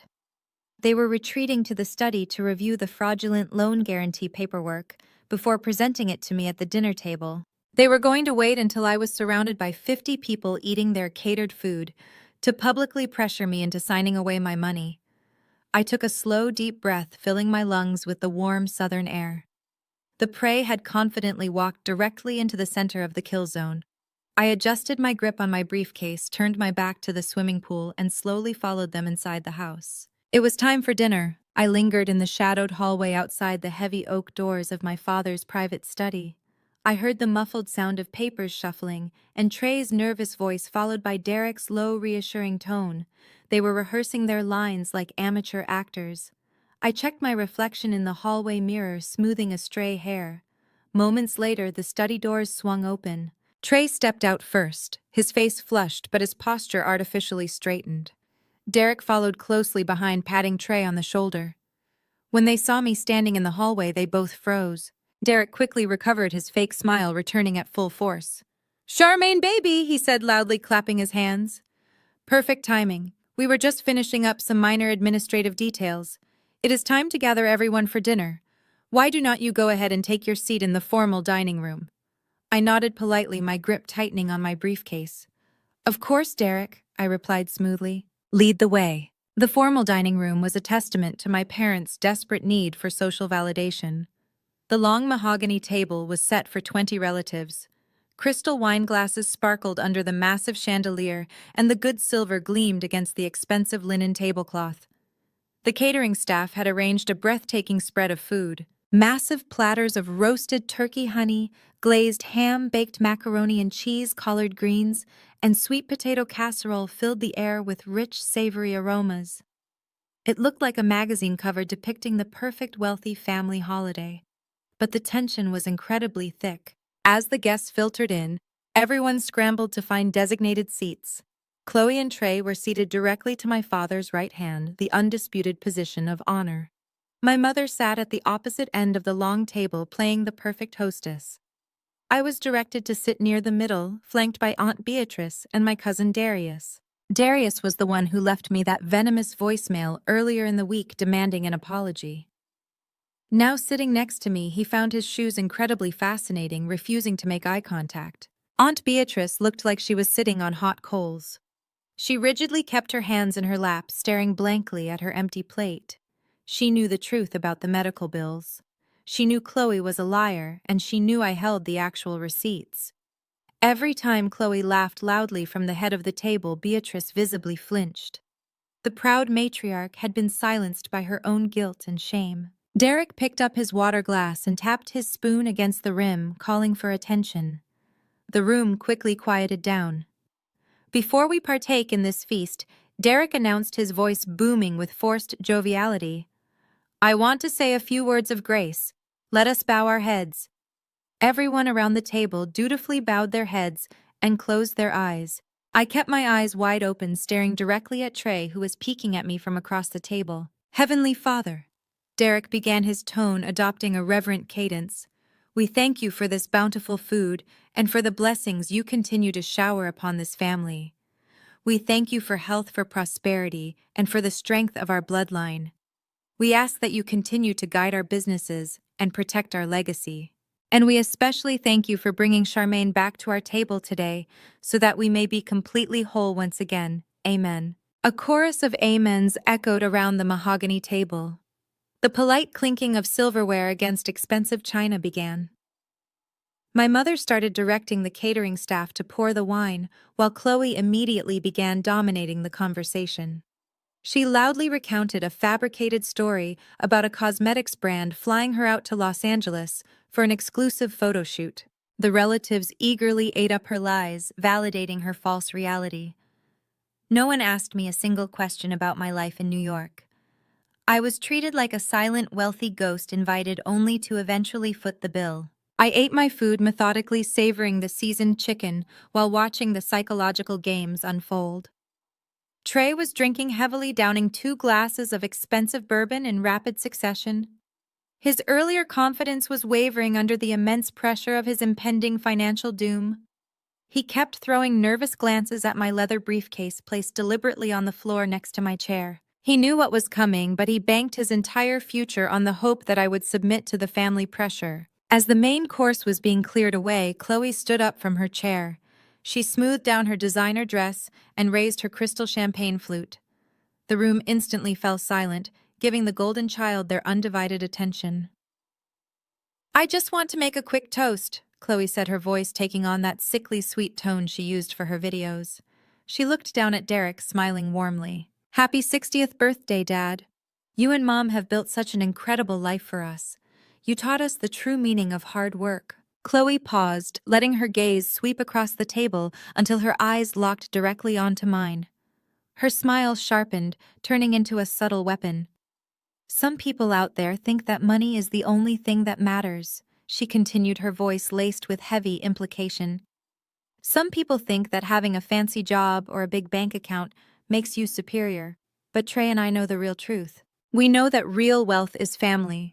Real wealth is being there for each other through thick and thin and never turning your back on blood." The relatives murmured their enthusiastic agreement, raising their glasses in the air. "Cheers to family," they echoed, blindly oblivious to the hypocrisy of the statement. Chloe took a delicate sip of her champagne and sat back down, looking pleased with her passive-aggressive performance. She had successfully painted herself as the moral center of the family while silently branding me as the greedy outsider. It was a masterful stroke of manipulation designed to soften me up for the final blow. Right on cue, Derek stood up to address the table. He buttoned his suit jacket, puffing out his chest with manufactured pride. "Thank you, my beautiful Chloe," he said, wiping a fake tear from his eye. "That means the world to me. And speaking of family and the future, I actually have a very important announcement to make tonight. Since I have reached this milestone age, I have been thinking a lot about the legacy of the Washington family." The room grew entirely still. Even the catering staff stopped moving. I leaned back slightly in my chair, crossing my legs and waiting for the punchline. I want to make sure that the wealth and stability I have built over the past 40 years is securely passed down to the next generation, Derek proclaimed loudly in the grand room. I want to ensure that my grandson has a solid foundation when he grows up. Therefore, I have officially decided to put this entire house and the surrounding property into an irrevocable family trust in his name. A collective gasp of admiration rippled around the dining table. Several aunts clapped their hands together, praising Derek's generosity and forward thinking. Chloe covered her mouth, feigning absolute shock and gratitude. "Oh my God, Dad!" she squealed, reaching out to grab his hand. "That is the most amazing gift." Trey forced a wide grin, nodding his head enthusiastically, as if he had not just spent the last 20 minutes orchestrating this exact announcement. But Derek was not finished. He held up a hand, asking for quiet. Now, in order to finalize the trust and secure some minor administrative details regarding the estate, we need to make sure all our current business ventures are perfectly aligned. He looked down at Trey, giving him the final signal. Trey cleared his throat, sitting up extremely straight in his chair. He reached under the table and pulled out the thick black leather binder. He slid the heavy binder across the polished mahogany wood. It stopped exactly in front of my plate. The dark leather contrasted sharply with the white linen tablecloth. Every single pair of eyes in the room slowly shifted from Trey to me.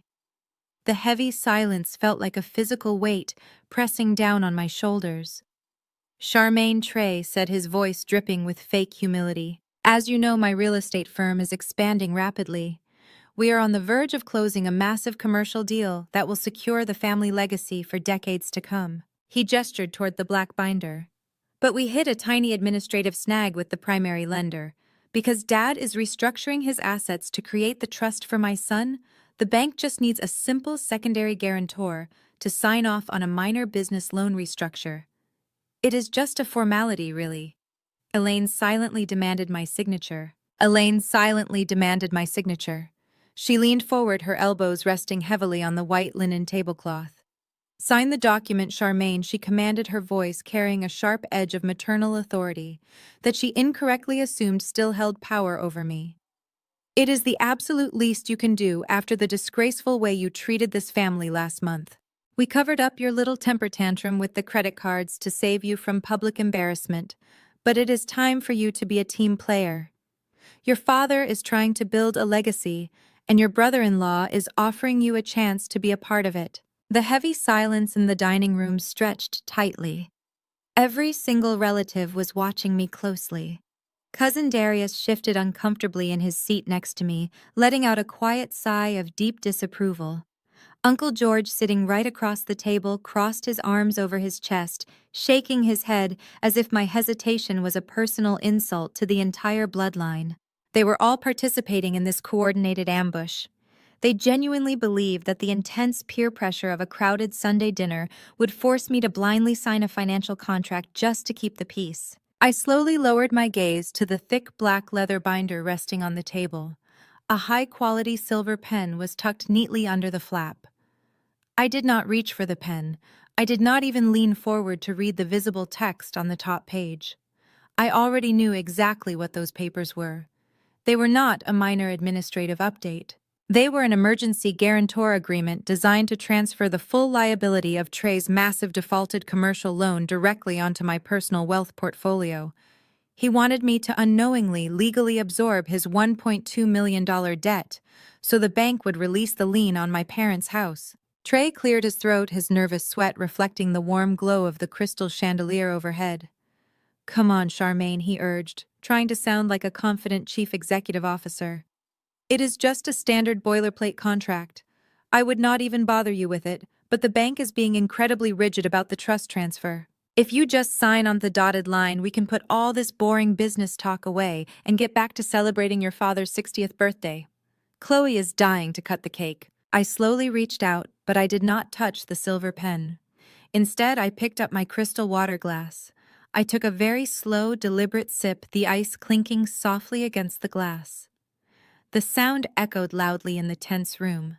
I placed the glass back onto the table, aligning it perfectly with my plate. I looked directly into Trey's desperate, sweating face. I'm not signing anything, Trey, I said, my voice perfectly calm and entirely devoid of emotion. A collective gasp rippled around the mahogany table. The polite facade of the family gathering instantly shattered. Trey's jaw clenched so tightly I could see the muscles jumping in his cheek.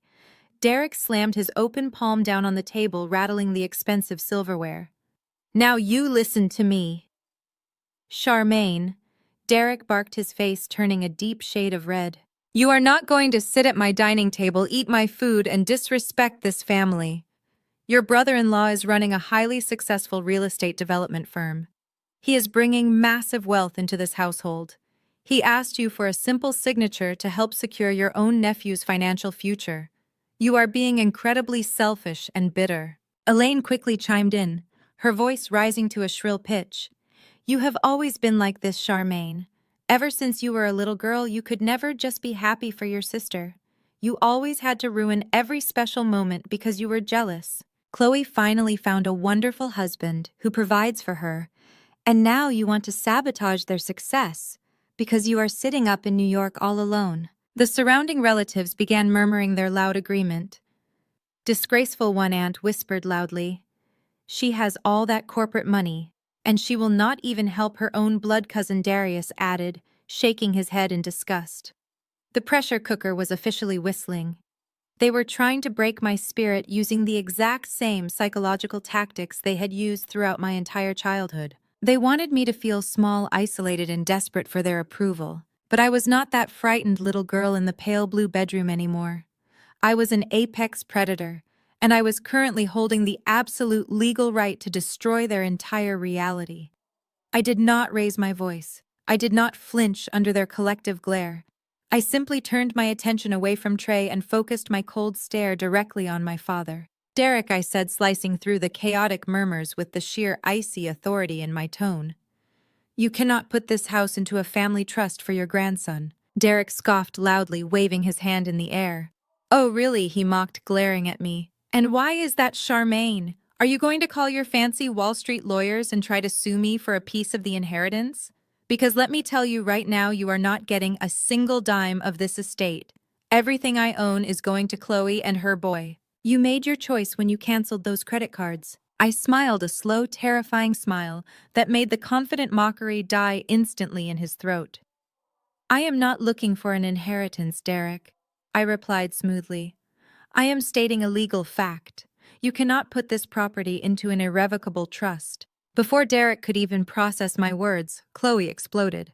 She pushed her chair back violently, the wooden legs screeching loudly against the polished hardwood floor. She stood up, her face contorted with pure, unadulterated rage. Her perfectly crafted influencer persona completely vanished, replaced by the vicious, spoiled golden child I had known my entire life. Are you seriously this pathetic, Charmaine? Chloe screamed, pointing a shaking finger at my face. Are you actually this incredibly jealous of my beautiful life? You cannot stand the fact that Dad is giving the family home to my son. You cannot stand the fact that Trey is a successful businessman, while you are just a lonely, miserable workaholic who has to buy friends. She slammed both of her hands down onto the mahogany table, leaning aggressively toward me. This is my father's house, Chloe declared, her voice echoing into the adjoining rooms, causing the guests on the patio to fall silent. He worked his entire life to buy this beautiful home. He pays the mortgage. He pays the taxes. He can do whatever he wants with his property. He wants to give it to my family because we actually love him. We actually show up for him. You do not get to come down here after 5 years of ignoring us and dictate what my father does with his own assets. Elaine nodded vigorously, dabbing her dry eyes with a linen napkin. Tell her, Chloe, Elaine encouraged loudly. Tell her the absolute truth. You are nothing but a bitter, toxic outsider. Chloe continued, her voice dripping with venom. You think your money gives you power over us. You think because you work in a tall glass building, you can look down on us. But you have absolutely no power here, Charmaine. You are sitting in our house. You are sitting at our table. And if you do not want to sign that paper and support this family, then you can pack your bags and walk right out that front door. We do not need you. We never really needed you. We only tolerated you out of pity. The silence that followed her vicious outburst was completely deafening. The entire dining room waited with bated breath to see if I would finally break down. Aunt Beatrice squeezed her eyes shut, refusing to watch the execution. Trey stood behind Chloe looking smug, believing his wife had successfully bullied me into absolute submission. Derek and Elaine watched me with cold, triumphant expressions. They had played their ultimate hand. I uncrossed my legs and sat up perfectly straight. I reached down and picked up my leather briefcase from the floor, placing it onto my lap.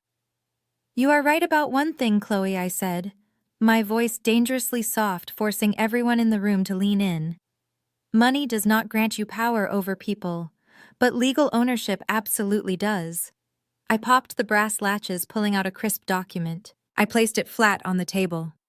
"He cannot put the house in a trust, Chloe," I said, my voice slicing through the thick tension of the room like a surgical scalpel, "because he does not own it."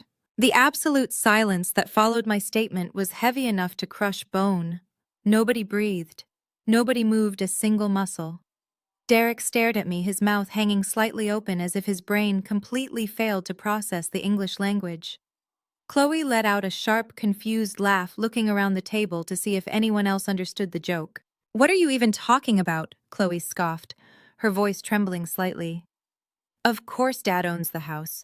His name is on the mailbox. He pays the bills." I kept my eyes locked directly on my father. "Tell her, Derek," I said, my voice dangerously calm. "Tell your perfect golden child the absolute truth about what happened 5 years ago when your contracting business went under. Tell her about the mountain of undisclosed debt you accumulated trying to maintain this fake country club lifestyle." Derek swallowed hard, his Adam's apple bobbing nervously. His face, which had been bright red with anger just moments ago, rapidly drained of all color, turning a sickly ashen gray. "Charmaine, please," he whispered, his voice cracking. "Not now, not in front of everyone." But I was not going to protect his fragile ego any longer. I reached into my leather briefcase and pulled out a thick stack of legal documents stamped with official county seals. I tossed the heavy stack directly into the center of the mahogany table, right next to the massive platter of roasted turkey. The papers fanned out across the white linen tablecloth, exposing the bold black text. "5 years ago, Derek called me in the middle of the night crying," I announced to the entire dining room, making sure my voice carried to the aunts and uncles sitting at the far ends of the table. "He was 2 weeks away from a bank foreclosure. He had secretly remortgaged this house twice to pay for Chloe's lavish wedding to Trey. He was completely bankrupt. He begged me for a massive cash bailout to save the family home." Elaine covered her face with her hands, letting out a quiet, muffled sob. Aunt Beatrice gasped loudly, clutching her chest. "But I am not a foolish investor." I continued, resting my hands on the edge of the table. "I did not just hand over hundreds of thousands of dollars to a man who refuses to live within his means. I did not give him a loan. I bought the debt entirely. I paid off the bank and transferred the deed of this property into a private holding company, an LLC, that I personally own and control." "No," Derek stammered weakly, grabbing the edge of the table. "We signed ownership papers. The lawyer said we were still the owners on paper." I shook my head slowly, pitying his deliberate ignorance. "You signed a residential lease agreement, Derek. You are listed as tenants. I drafted a specialized lease that allowed you and Mother to live here with a $0 monthly rent requirement. I paid the property taxes. I paid the homeowner's insurance. I paid the maintenance fees. You have been living in my house completely rent-free for 5 years, playing the role of the wealthy patriarch while I silently funded your absolute delusion." The relatives around the table began whispering frantically to each other. Uncle George looked at Derek with pure disgust, realizing that his brother had been lying to the entire family for years about his financial success. Cousin Darius looked down at his plate, his face burning with intense embarrassment for having defended them. The illusion of black excellence that my parents had so desperately tried to project had just been violently shattered in front of their closest friends and family members. Chloe grabbed the documents from the center of the table, her perfectly manicured nails frantically tearing through the pages. She scanned the legal jargon, her eyes darting back and forth in absolute panic. "This is fake," she shrieked, throwing the papers back onto the table. "This has to be fake. You forged this, Charmaine. Dad would never sign the house over to you." It is public record, Chloe, I replied smoothly. You can look it up on the county property appraiser website right now on that expensive smartphone I bought for you. You have spent your entire life bragging about your generational wealth. You built your entire social media following by pretending you came from old money. But the absolute truth is that your generational wealth does not exist. It is a complete fabrication. Your inheritance is exactly zero. Chloe let out a devastated sob, sinking back into her chair. The golden child had just been officially stripped of her crown. The kingdom she thought she was inheriting was entirely owned by the sister she had relentlessly bullied and alienated. Your lavish influencer lifestyle was never funded by your own success. I continued turning the knife with surgical precision. It was funded by the 3 platinum credit cards I authorized for this family. The same credit cards I permanently canceled last month. That is why you have not posted a single shopping haul video in 4 weeks. You are completely broke, Chloe. You do not own this house and you do not have any money. I then slowly turned my gaze away from my sobbing sister and focused entirely on the man sitting next to her. Trey had been sitting completely frozen since I dropped the deed onto the table. He was sweating so profusely that his custom blue suit collar was entirely soaked. He realized that the trap he had so carefully laid for me had just closed violently around his own neck. "And then there is you, Trey," I said, my voice dropping to a terrifying whisper. The brilliant chief executive officer, the mastermind who thought he could use a crowded family dinner to extort his sister-in-law. Trey swallowed heavily, refusing to look me in the eye. He stared at his water glass, breathing rapidly. "You handed me a contract tonight," I continued, tapping the thick black leather binder he had slid across the table earlier. "You tried to publicly shame me into signing a guarantor agreement for your business loan. You told the entire family that it was a simple formality to secure a trust for your son. But we both know that was a massive lie. Do we not, Trey?" He remained completely silent, his hands gripping the armrests of his chair. "Tell them, Trey," I commanded, my voice echoing loudly in the quiet room. "Tell your loving wife and your adoring parents-in-law exactly why you needed my signature tonight. Tell them what you secretly used as collateral to secure your failing commercial loan." Trey shook his head slightly, his eyes wide with absolute panic. "Shut up, Charmaine," he hissed under his breath. "Do not do this." "If you will not tell them, I will," I announced, standing up from my chair to command the absolute attention of everyone in the room. 6 months ago, Trey took out a massive, high-risk commercial loan to save his bankrupt real estate company, but he did not have any assets to use as collateral. So he convinced Derek and Elaine to co-sign the loan. He secretly leveraged their entire retirement fund and placed a secondary lien on this exact house. Elaine let out a piercing scream. She grabbed Derek's arm, shaking him violently.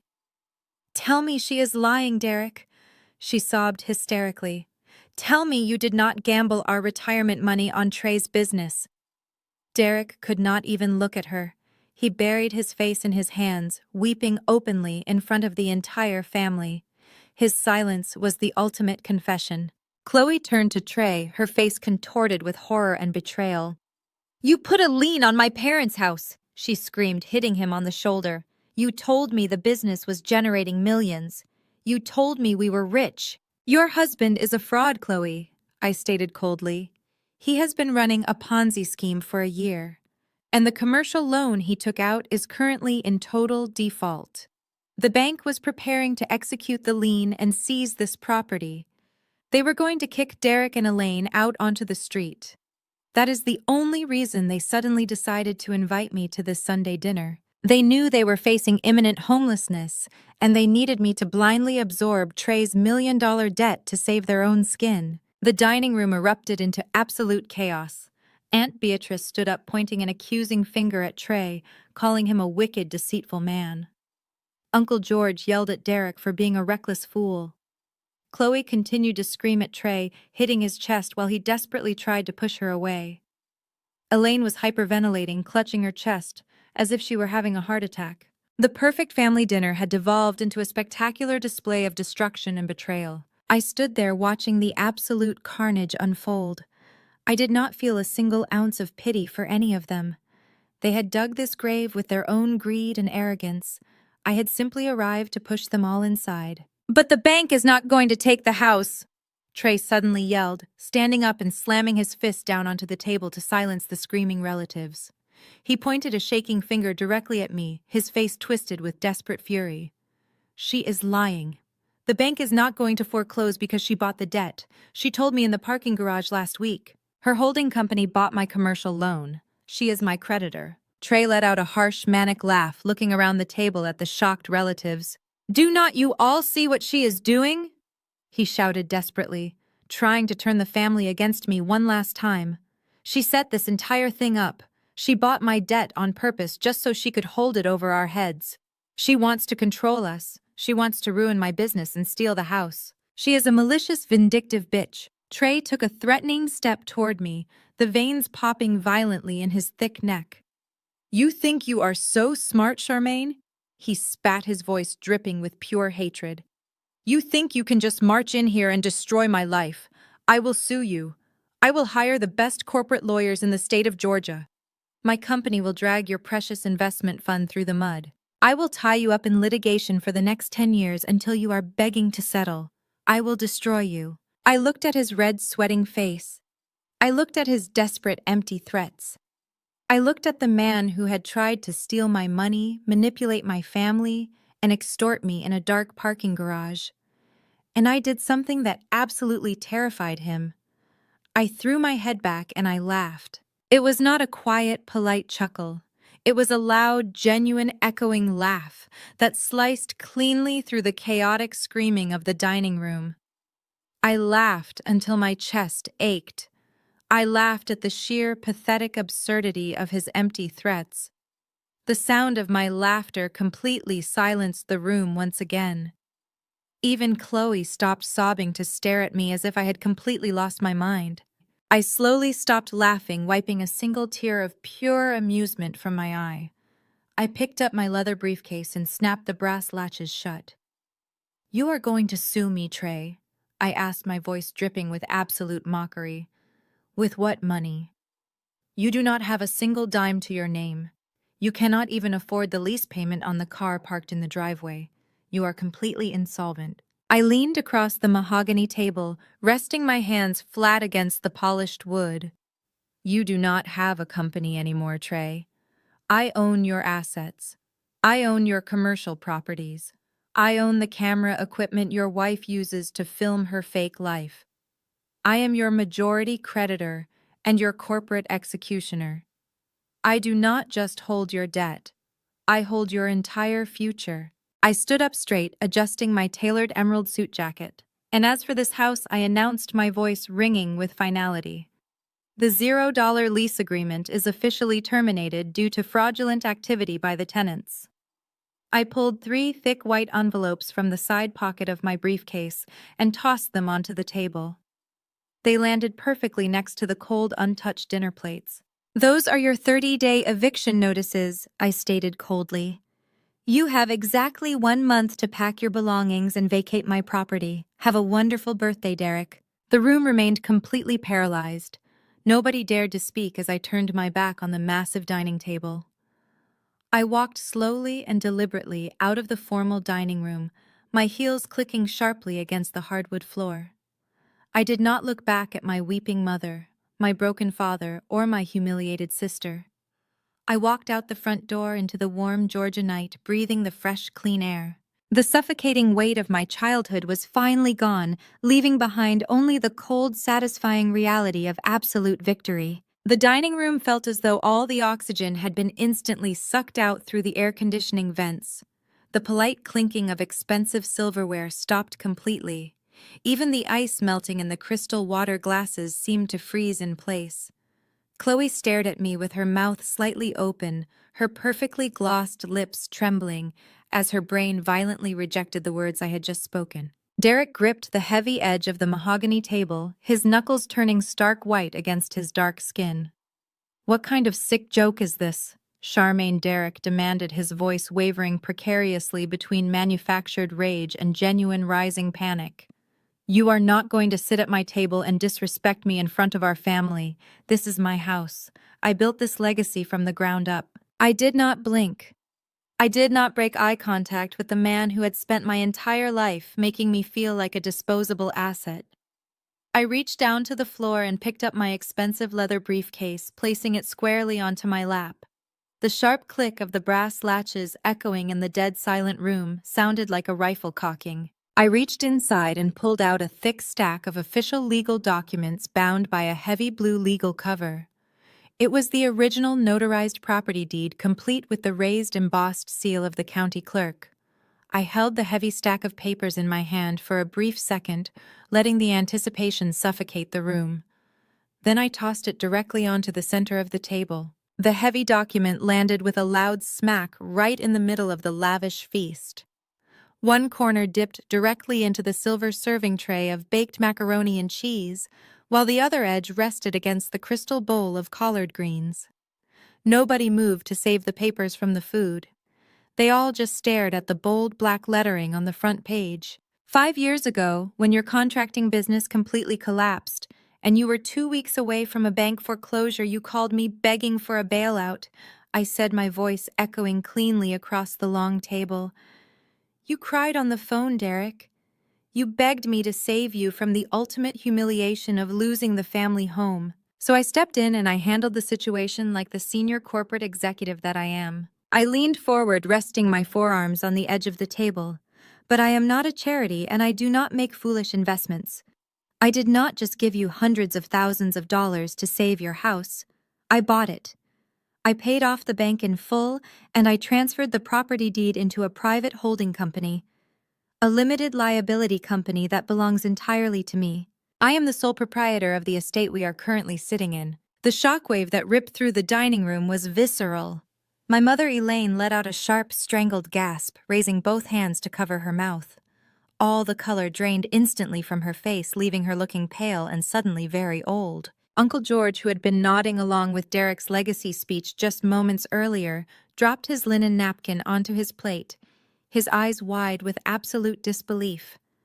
Cousin Darius shifted his dining chair backward as if trying to physically distance himself from the blast radius. The perfectly crafted facade of black excellence that my parents had meticulously built and desperately maintained for decades was completely incinerated in a matter of seconds. That is a lie. Derek stammered loudly, standing up so fast his heavy chair wobbled behind him. His chest was heaving, his eyes darting frantically around the room as he realized his closest friends and family were watching his empire crumble in real time.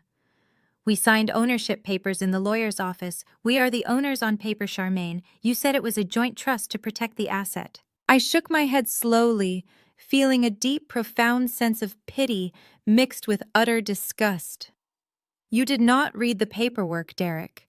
You were so blinded by panic and pride that you just signed wherever my corporate lawyer placed a yellow sticky note. You are not listed as the owners. You are listed as residential tenants. I drafted a specialized lease agreement that allowed you and Mother to live here with a $0 monthly rent requirement. I paid the annual property taxes. I paid the expensive homeowners insurance premiums. I paid for the landscaping and the pool maintenance. You have been living in my property completely rent-free for 5 years, playing the role of the wealthy patriarch, while I silently funded your absolute delusion. And the most important clause in that lease agreement is the termination clause. It is a month-to-month agreement that I hold the absolute legal right to terminate at any time for any reason whatsoever. Derek's legs seemed to give out beneath him. He sank slowly back into his heavy dining chair, staring blankly at the ruined deed resting in the macaroni and cheese. The absolute patriarch of the Washington family had been reduced to a charity case, living entirely at the mercy of the daughter he had always treated with blatant contempt. With Derek completely neutralized, I slowly turned my gaze down the table toward the golden child. Chloe was hyperventilating. Her chest was rising and falling rapidly, her perfectly manicured nails digging fiercely into the white linen tablecloth. The smug, victorious smirk she had worn while giving her toast had been entirely wiped away. "So, Chloe," I said, my voice dripping with cold, calculated mockery, "tell me more about your generational wealth. Tell me more about this beautiful inheritance you were so excited to receive today." Because as far as I can tell, your generational wealth is entirely fake. It is a complete fabrication designed to make you feel superior to everyone else in this room. Shut up, Chloe whispered, tears finally spilling over her dark eyelashes and ruining her expensive makeup. Stop talking to me. But I was not going to stop. I had 30 years of suppressed anger fueling my words, and I was going to deliver every single ounce of it. You built your entire internet persona around being a wealthy, affluent lifestyle influencer. I continued ensuring my voice reached every corner of the dining room. You post videos bragging about your luxury shopping sprees and your exclusive spa days. But your lifestyle is just as fake as your inheritance. You have not booked a paying brand sponsorship in over 2 years. Your designer clothes, your fancy brunches, and your luxurious vacations were all funded by the 3 platinum credit cards I authorized for this family. The exact same credit cards I permanently canceled last Sunday. Aunt Beatrice let out a loud, disappointed sigh, shaking her head as she looked at Chloe.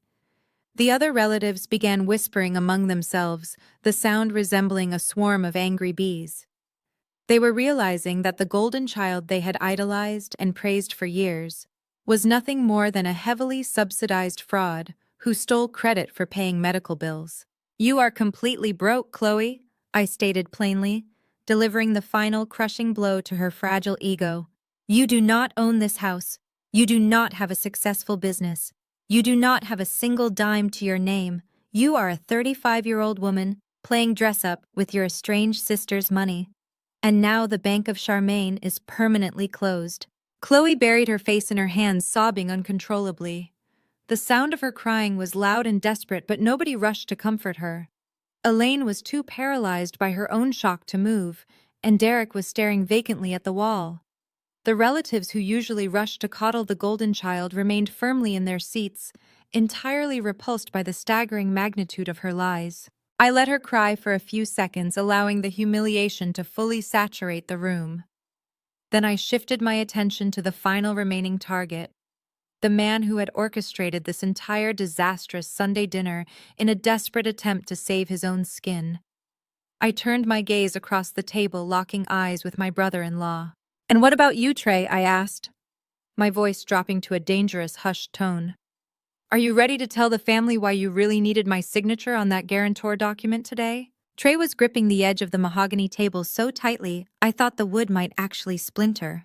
His custom-tailored blue suit was completely drenched in nervous sweat, sticking uncomfortably to his broad shoulders. He looked like a trapped animal desperately searching for an exit that did not exist. The alpha male facade he wore like a suit of armor had completely melted away, leaving behind a terrified, incompetent fraud. "Do not do this," Charmaine Trey hissed through clenched teeth, his eyes darting toward the relatives who were now staring at him with intense suspicion. "Keep business out of this. This is a family dinner." "You brought the business to the dinner table, Trey," I reminded him, gesturing toward the thick black leather binder he had slid across the table earlier. "You tried to publicly ambush me.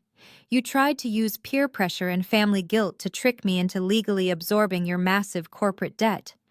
You thought I would be too intimidated by the crowd to read the fine print. But you severely underestimated who you were dealing with." I stood up slowly from my chair, commanding the absolute attention of everyone in the dining room. I smoothed the lapels of my emerald green suit jacket, looking down at the sweating, desperate man across from me. "Your real estate development firm is entirely insolvent," I announced loudly. "You defaulted on a $1.2 million commercial loan. You have been running a miniature Ponzi scheme for 12 months using new investor capital to cover the interest payments on your toxic debt. You are a catastrophic failure as a chief executive officer." Trey jumped up from his chair, knocking his crystal wine glass over. The dark red liquid spilled across the white tablecloth, looking entirely like fresh blood. "Shut your mouth!" he roared, his face contorting into an ugly mask of pure aggressive rage. The thick veins in his neck popped out visibly, straining against his skin. "You do not know anything about my company. You are just a bitter, vindictive woman trying to tear down a successful black man because you cannot find a husband of your own." I remained perfectly still, completely unbothered by his aggressive posturing. "I know everything about your company, Trey. I replied, my voice sharp and unwavering. Because I am the one who bought your defaulted commercial loan. My holding company holds the primary lien on your entire business. I own your assets. I own your leased vehicles. I am your majority creditor. The revelation hit Trey like a physical blow to the chest. He staggered back slightly, his eyes wide with sheer terror as the reality of his situation finally crushed him. He had tried to extort the exact person who currently held his entire financial future in the palm of her hand. "You malicious bitch," Trey screamed, spitting the words across the table as he completely lost the last shred of his sanity. "I will sue you. I will hire the most aggressive corporate litigators in the state of Georgia. My company will drag your precious investment fund through the mud. I will tie you up in court for the next 10 years until you are completely bankrupt. I will destroy everything you have ever built." He stood there, chest heaving, breathing heavily, as he waited for me to show a single ounce of fear or intimidation. He waited for me to back down under the weight of his aggressive threats. He expected me to negotiate or apologize for exposing him in front of the family. Instead, I looked at his red, sweating face. I looked at his ruined suit and his desperate, empty threats. And then I did the only thing a true apex predator could do when confronted by a cornered rat. I threw my head back and I laughed. The sound of my laughter echoed sharply against the high vaulted ceiling of the dining room. It was not a polite or restrained sound. It was the deep, visceral laughter of a woman who had completely outmaneuvered her enemy. Trey stood there with his fists clenched, his chest heaving, but he did not take another step toward me.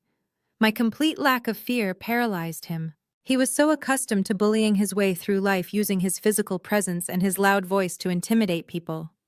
But you cannot intimidate someone who holds the keys to your financial prison. I let the laughter fade away, wiping a tear of pure amusement from the corner of my eye.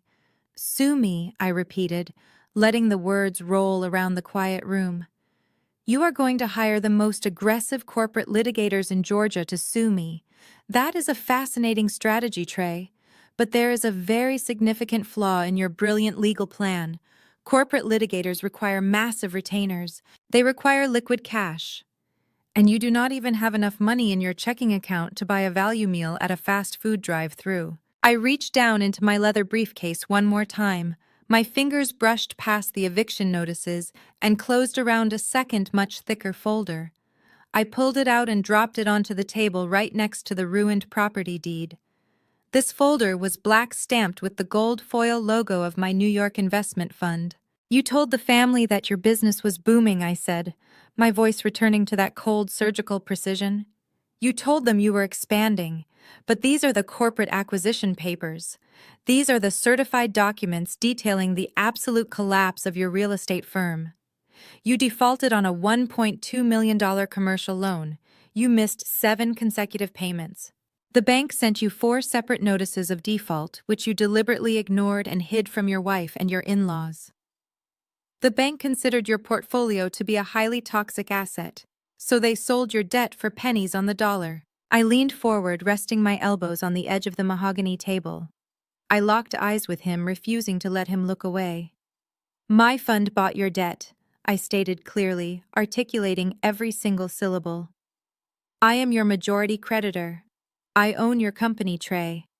I own every single piece of heavy machinery sitting on your abandoned construction sites. I own the laptops sitting on the desks in your leased office space. I own the Range Rover currently parked in my driveway. I even own the high-definition digital camera that Chloe uses to film her fake life because you purchased it using a business credit card that is now fully under my control. You are entirely stripped of everything you claim to possess." Trey stared at me, his eyes wide and bloodshot. The aggressive alpha male mask completely shattered, falling away to reveal a terrified, desperate fraud. His legs gave out beneath him. He collapsed backward heavily into his dining chair, the wood groaning under his dead weight. He buried his face in his large hands, letting out a pathetic whimpering sound that was entirely devoid of any masculine pride. The illusion he had spent years meticulously constructing was instantly pulverized in front of the entire family. Chloe had been sitting in stunned silence, processing the horrifying reality of her situation. When Trey collapsed into his chair, the shock finally wore off, and the pure, unadulterated rage set in.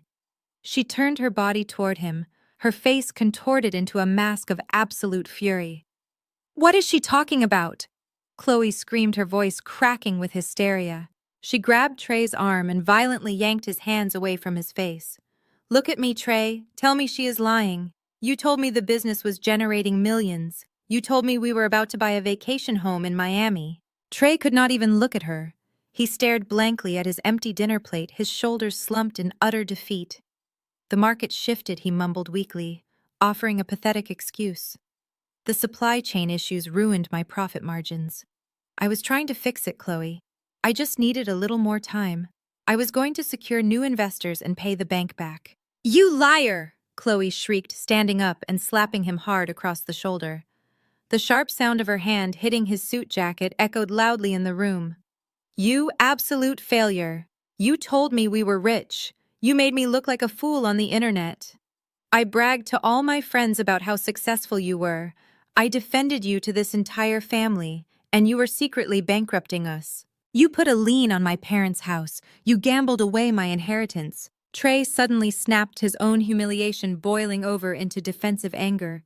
He jumped to his feet, knocking his chair over backward. "Do not you dare put this all on me," he roared, pointing a shaking finger directly at Chloe's face. "You are just as responsible for this mess as I am. You spent money faster than I could steal it. You demanded designer bags, expensive vacations, and a massive wedding just to impress a bunch of strangers on the internet. You refused to get a real job. You drained my accounts dry to fund your pathetic influencer lifestyle. You are nothing but a greedy, selfish gold digger who only loved me when my credit cards were working." Chloe gasped, clutching her chest as if she had been physically stabbed. "How dare you!" she screamed, tears streaming down her face. "I gave you a child. I gave you the best years of my life." The two of them stood there screaming vicious insults at each other, entirely forgetting about the audience surrounding them. The beautiful, successful golden couple had devolved into two desperate, cornered animals, tearing each other to pieces. Cousin Darius looked away, visibly disgusted by their behavior. Uncle George shook his head slowly, muttering under his breath about the shame they had brought upon the family name. The relatives who had spent years admiring and envying Chloe and Trey were now looking at them with a mixture of profound pity and absolute contempt. I stood there watching the carnage unfold with a completely blank expression.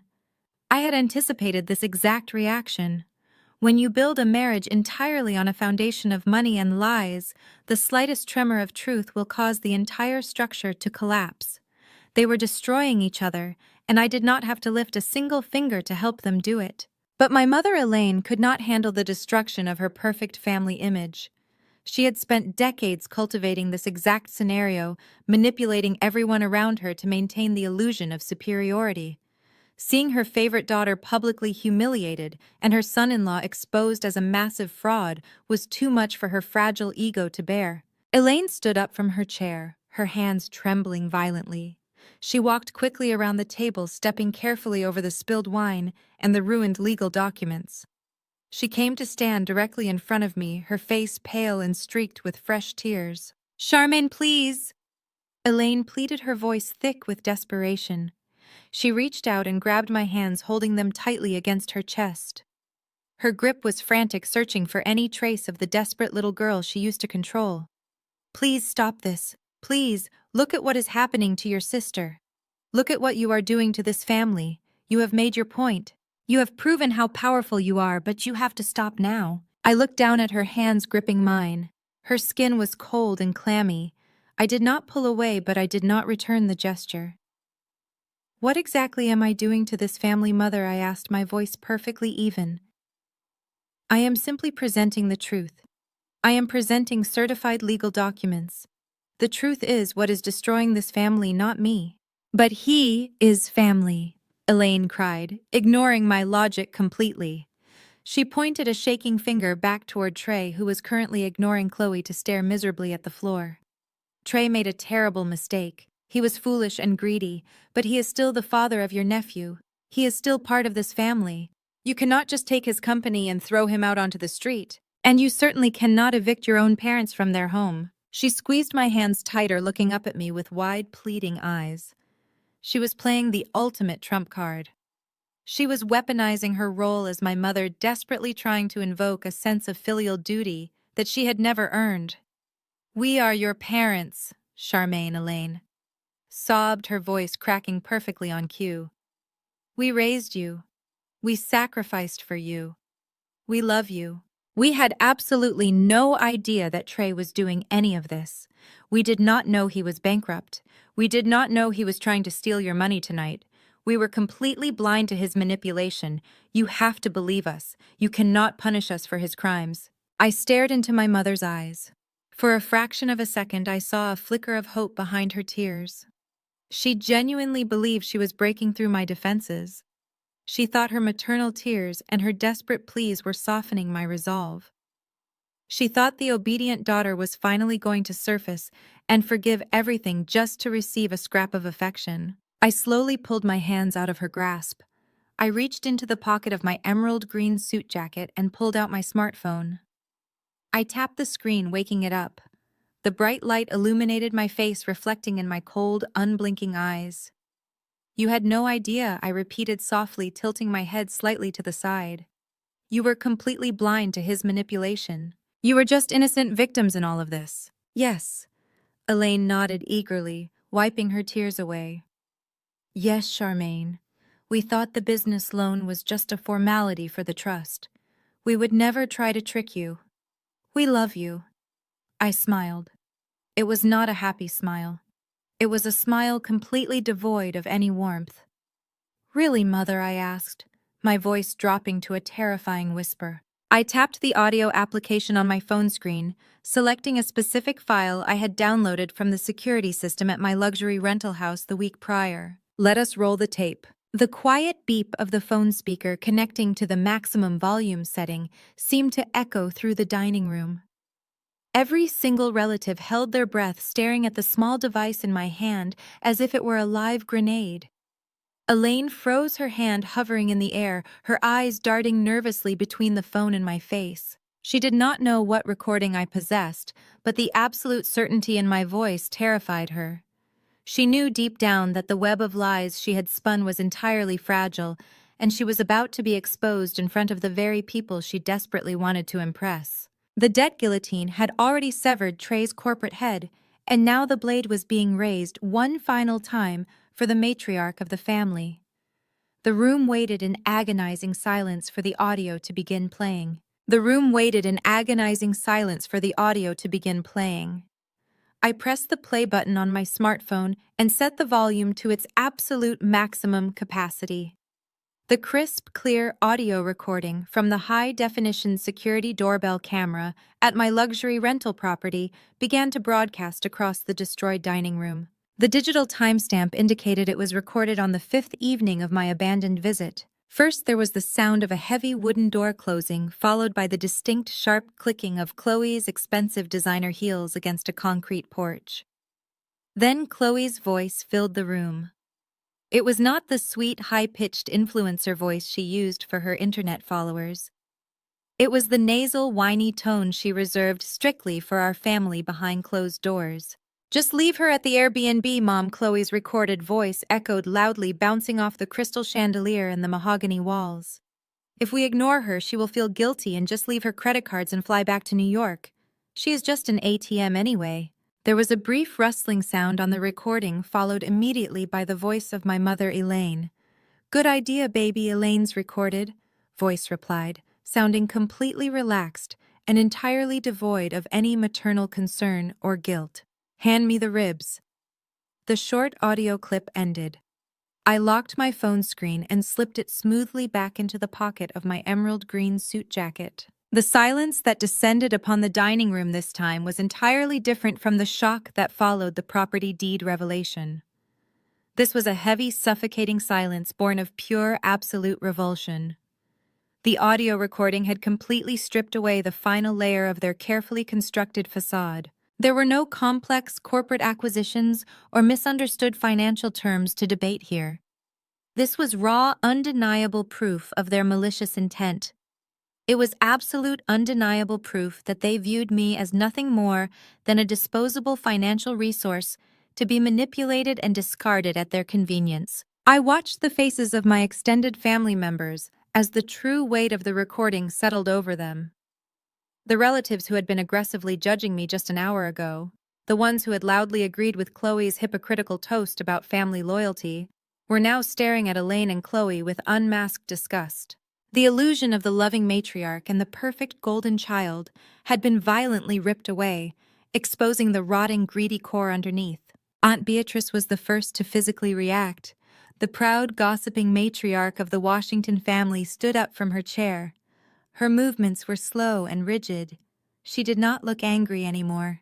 She looked profoundly, deeply ashamed. She had allowed herself to be manipulated into attacking me in my own corporate office, based entirely on the lies manufactured by the two women currently weeping at the head of the table. Beatrice reached down and picked up her purple purse from the floor. She did not say a single word to Elaine. She did not offer a comforting glance to Derek. She simply turned her back on the entire spectacle and walked heavily out of the dining room, her footsteps echoing down the hallway toward the front door. Aunt Beatrice's silent departure was the catalyst. It was the official ruling from the jury.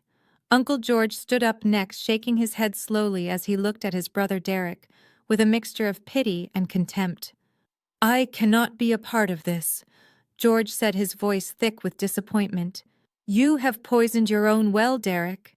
George signaled to his wife, and they both immediately headed for the exit. "Cousin Darius." The young man who had aggressively demanded I apologize to the family stood up from his chair right next to me. He refused to make eye contact with me, his face burning red with humiliation. He practically sprinted out of the room, desperate to escape the toxic atmosphere. One by one, the remaining aunts, uncles, and cousins silently stood up from the lavish feast and abandoned the sinking ship.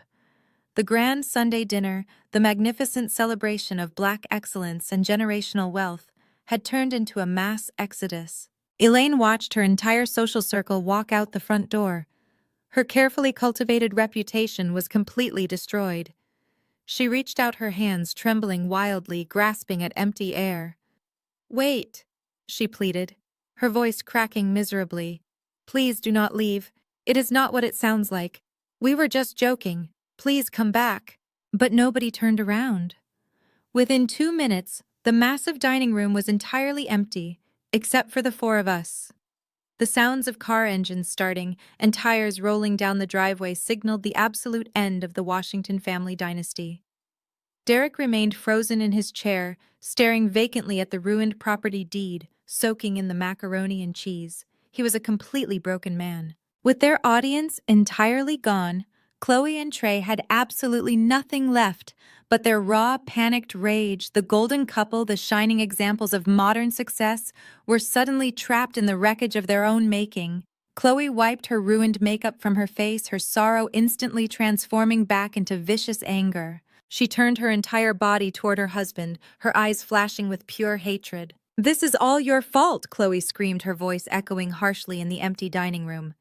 "If you had not bankrupted your pathetic company, she would not have had the leverage to do this. You ruined my life, Trey. You promised me a wealthy lifestyle, and you delivered nothing but debt and humiliation. You are a complete failure of a man." Trey, who had been sitting in terrified silence, suddenly snapped. The loss of his company, the impending homelessness, and the public humiliation finally pushed him over the edge. He jumped to his feet, his chair crashing backward onto the hardwood floor. "Do not you dare put this on me, you spoiled, selfish brat!" Trey roared, his face contorting into an ugly mask of fury. "I bankrupted my company trying to keep up with your insane demands. You needed a new designer bag every single month. You needed to fly to luxury resorts just to take pictures for strangers on the internet. You drained every single dollar of profit I ever made." "You lied to me," Chloe shrieked, stepping aggressively toward him and shoving his chest hard with both hands. "You told me you were a millionaire. You told me you were building an empire. You used my parents' house as collateral without telling me. You are a disgusting fraud." "I used their house because you refused to downgrade your lifestyle," Trey yelled, shoving her hands away violently. You are nothing but a gold digger, Chloe. You only loved me when my credit cards were working. The minute the money stopped flowing, you turned into a vicious monster. You do not care about anyone but yourself. You do not even care about your own son. All you care about is your fake internet fame. They circled each other like rabid dogs, barking vicious insults and tearing down the remaining shreds of their marriage. The polished, sophisticated veneer they presented to the world was entirely gone, replaced by the ugly, terrifying reality of two deeply selfish individuals realizing they had absolutely nothing left to offer each other. Chloe screamed that she was going to file for divorce and take full custody of their child. Trey screamed back that she would not get a single dime in alimony because he was completely insolvent and she was entirely unhireable. They were completely destroying each other, and they had entirely forgotten that I was still standing in the room observing the carnage. I watched them tear each other apart, feeling absolutely nothing. There was no sadness, there was no joy. There was only the cold, satisfying finality of a surgical strike executed to absolute perfection. The cancer had been successfully removed. I looked over at my mother, Elaine. She was sitting slumped in her chair, her face buried in her hands, rocking back and forth as she listened to her golden child's marriage violently implode. The perfect daughter she had prioritized over me her entire life was currently screaming profanities like a sailor.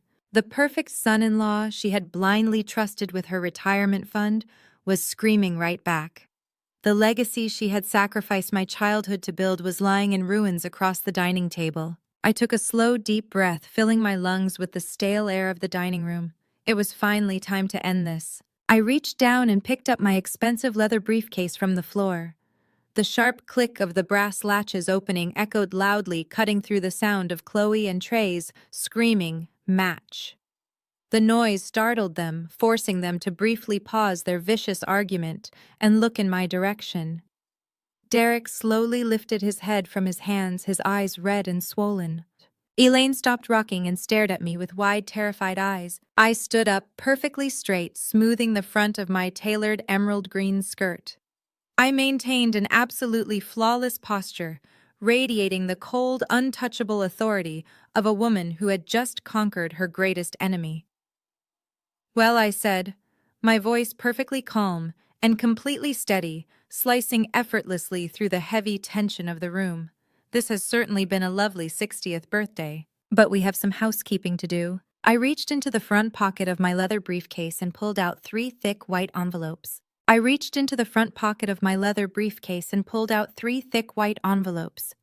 I held them up high in the air, letting the stark white paper contrast sharply against the dark mahogany wood of the dining table. I walked very slowly toward the head of the table, where my completely shattered family remained paralyzed in their seats. I tossed the very first envelope directly onto Trey's empty dinner plate.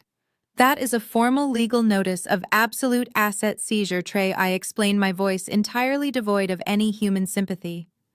"My corporate acquisition team is currently freezing every single bank account associated with your name and your fraudulent business empire. The moving trucks will arrive at your leased office space tomorrow morning at exactly 8 o'clock to collect the remaining physical assets. I highly suggest you cancel whatever luxurious golf game you had planned for this weekend." Trey did not even reach for the white envelope. He just stared down at it as if it were coated in a highly lethal poison. I then moved to my left, dropping the second envelope right in front of Chloe. Her beautiful makeup was entirely ruined, with dark streaks of expensive mascara running rapidly down her cheeks. "Open it right now, Chloe," I commanded. She flinched violently, but her trembling fingers slowly tore the thick paper open. She pulled out a detailed corporate invoice. "That is a legally binding bill for the $14,250 you stole from me," I stated clearly, so everyone could hear. "Since you publicly claimed you paid for Aunt Beatrice's hospital surgery with your own money and subsequently profited off that massive lie through increased social media engagement and brand sponsorships, you have officially committed financial fraud. You have exactly 30 days to reimburse my holding company in full. If you fail to produce the cash, I will file a massive civil lawsuit and aggressively garnish whatever future wages you manage to scrape together working a minimum wage job." Chloe let out a sharp, devastated wail, instantly burying her face back into her shaking hands. I finally turned my full attention to my parents. Derek was still staring vacantly at the ruined property deed soaking in the cold macaroni and cheese. Elaine was aggressively shaking her head back and forth, whispering quiet, desperate prayers to a god who was no longer listening. I placed the final white envelope right between them on the tablecloth. "And, Mom, Dad," I said, my voice dropping to a cold, absolute 0. "That is your formal 30-day eviction notice. The $0 lease agreement is officially permanently terminated. You have exactly 1 month to pack your belongings and vacate my property." The terrifying reality of their complete destruction finally settled heavily over them. Elaine practically threw herself across the large mahogany table, desperately reaching out to grab my emerald green suit jacket. "Charmaine, please!" she wailed loudly, her voice breaking into a hysterical, terrifying screech. "You absolutely cannot do this to us!" "Where will we go? We do not have any emergency savings left.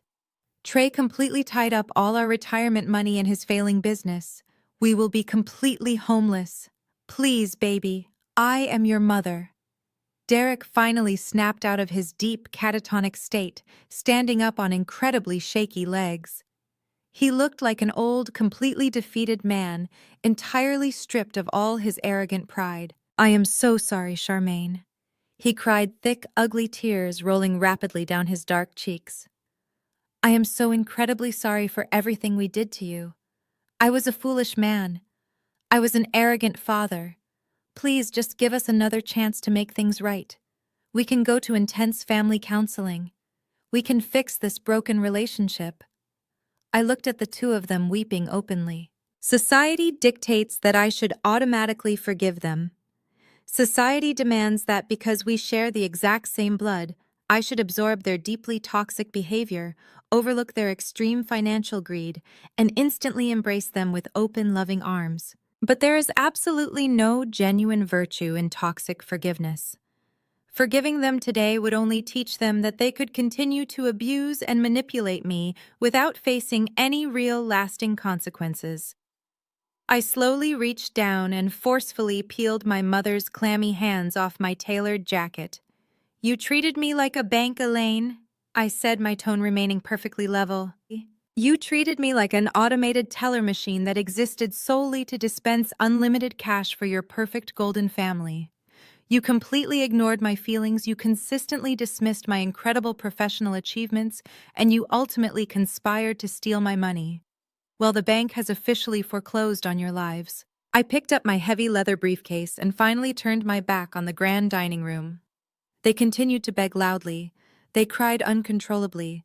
They pleaded desperately, begging for a basic mercy they had never once shown me. But I did not shed a single solitary tear. I did not look back over my shoulder. I walked confidently out of the formal dining room, straight down the wide hallway, and pushed open the heavy wooden front door. I stepped out into the warm southern Georgia night. The cool evening air tasted incredibly sweet. I took a massive deep breath, filling my lungs with actual free air for the very first time in my entire 35 years of life.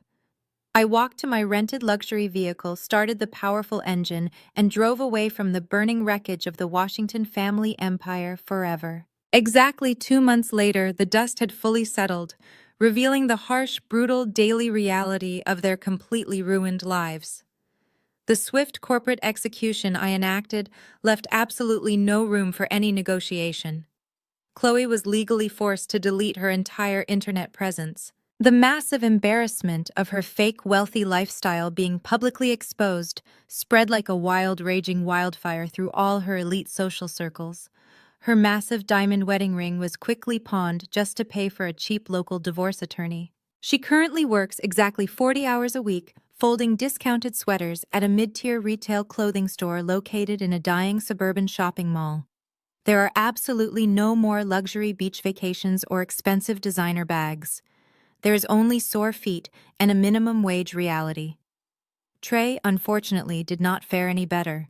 When my corporate team officially seized his business assets, We uncovered a massive paper trail of falsified tax documents and heavily forged investor signatures. We legally handed the entire portfolio directly over to the federal authorities. Trey is currently facing multiple serious counts of felony wire fraud and corporate embezzlement. The arrogant alpha male chief executive officer is now fighting desperately to avoid a lengthy mandatory federal prison sentence while sleeping miserably on his childhood friend's torn living room couch. As for Derek and Elaine, the 30-day eviction notice was strictly and aggressively enforced. Because they had foolishly leveraged their entire retirement to back Trey's fraudulent commercial loan, they were left completely destitute. The bank swiftly seized their remaining checking accounts. They were terribly forced to pack up 40 long years of family memories into cheap cardboard boxes and move into a cramped, dirty one-bedroom apartment located in a highly undesirable neighborhood far away from their rich country club friends. The worst part of their punishment was the total social isolation. Aunt Beatrice made sure the entire extended family knew exactly what they had done. My parents are cut off from the family tree.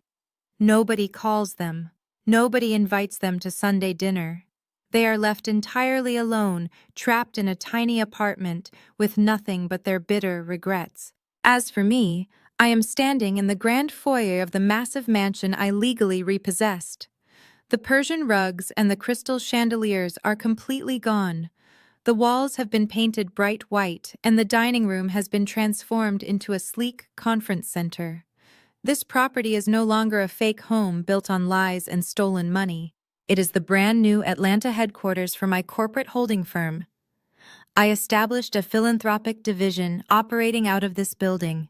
We offer massive financial grants and comprehensive business mentorship to actual Black female entrepreneurs who are building legitimate companies from the ground up.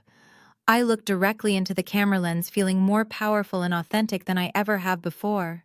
Blood makes you related, but loyalty makes you family. I say, my voice incredibly steady and resolute. If they only love you for what you can buy them, let them experience the exact price of losing you. Have you ever had to cut off toxic family members to protect your ultimate peace? Tell me your stories in the comments below. And please always remember, your true worth is absolutely not tied to your wallet. I offer a triumphant smile. The screen fades entirely to black.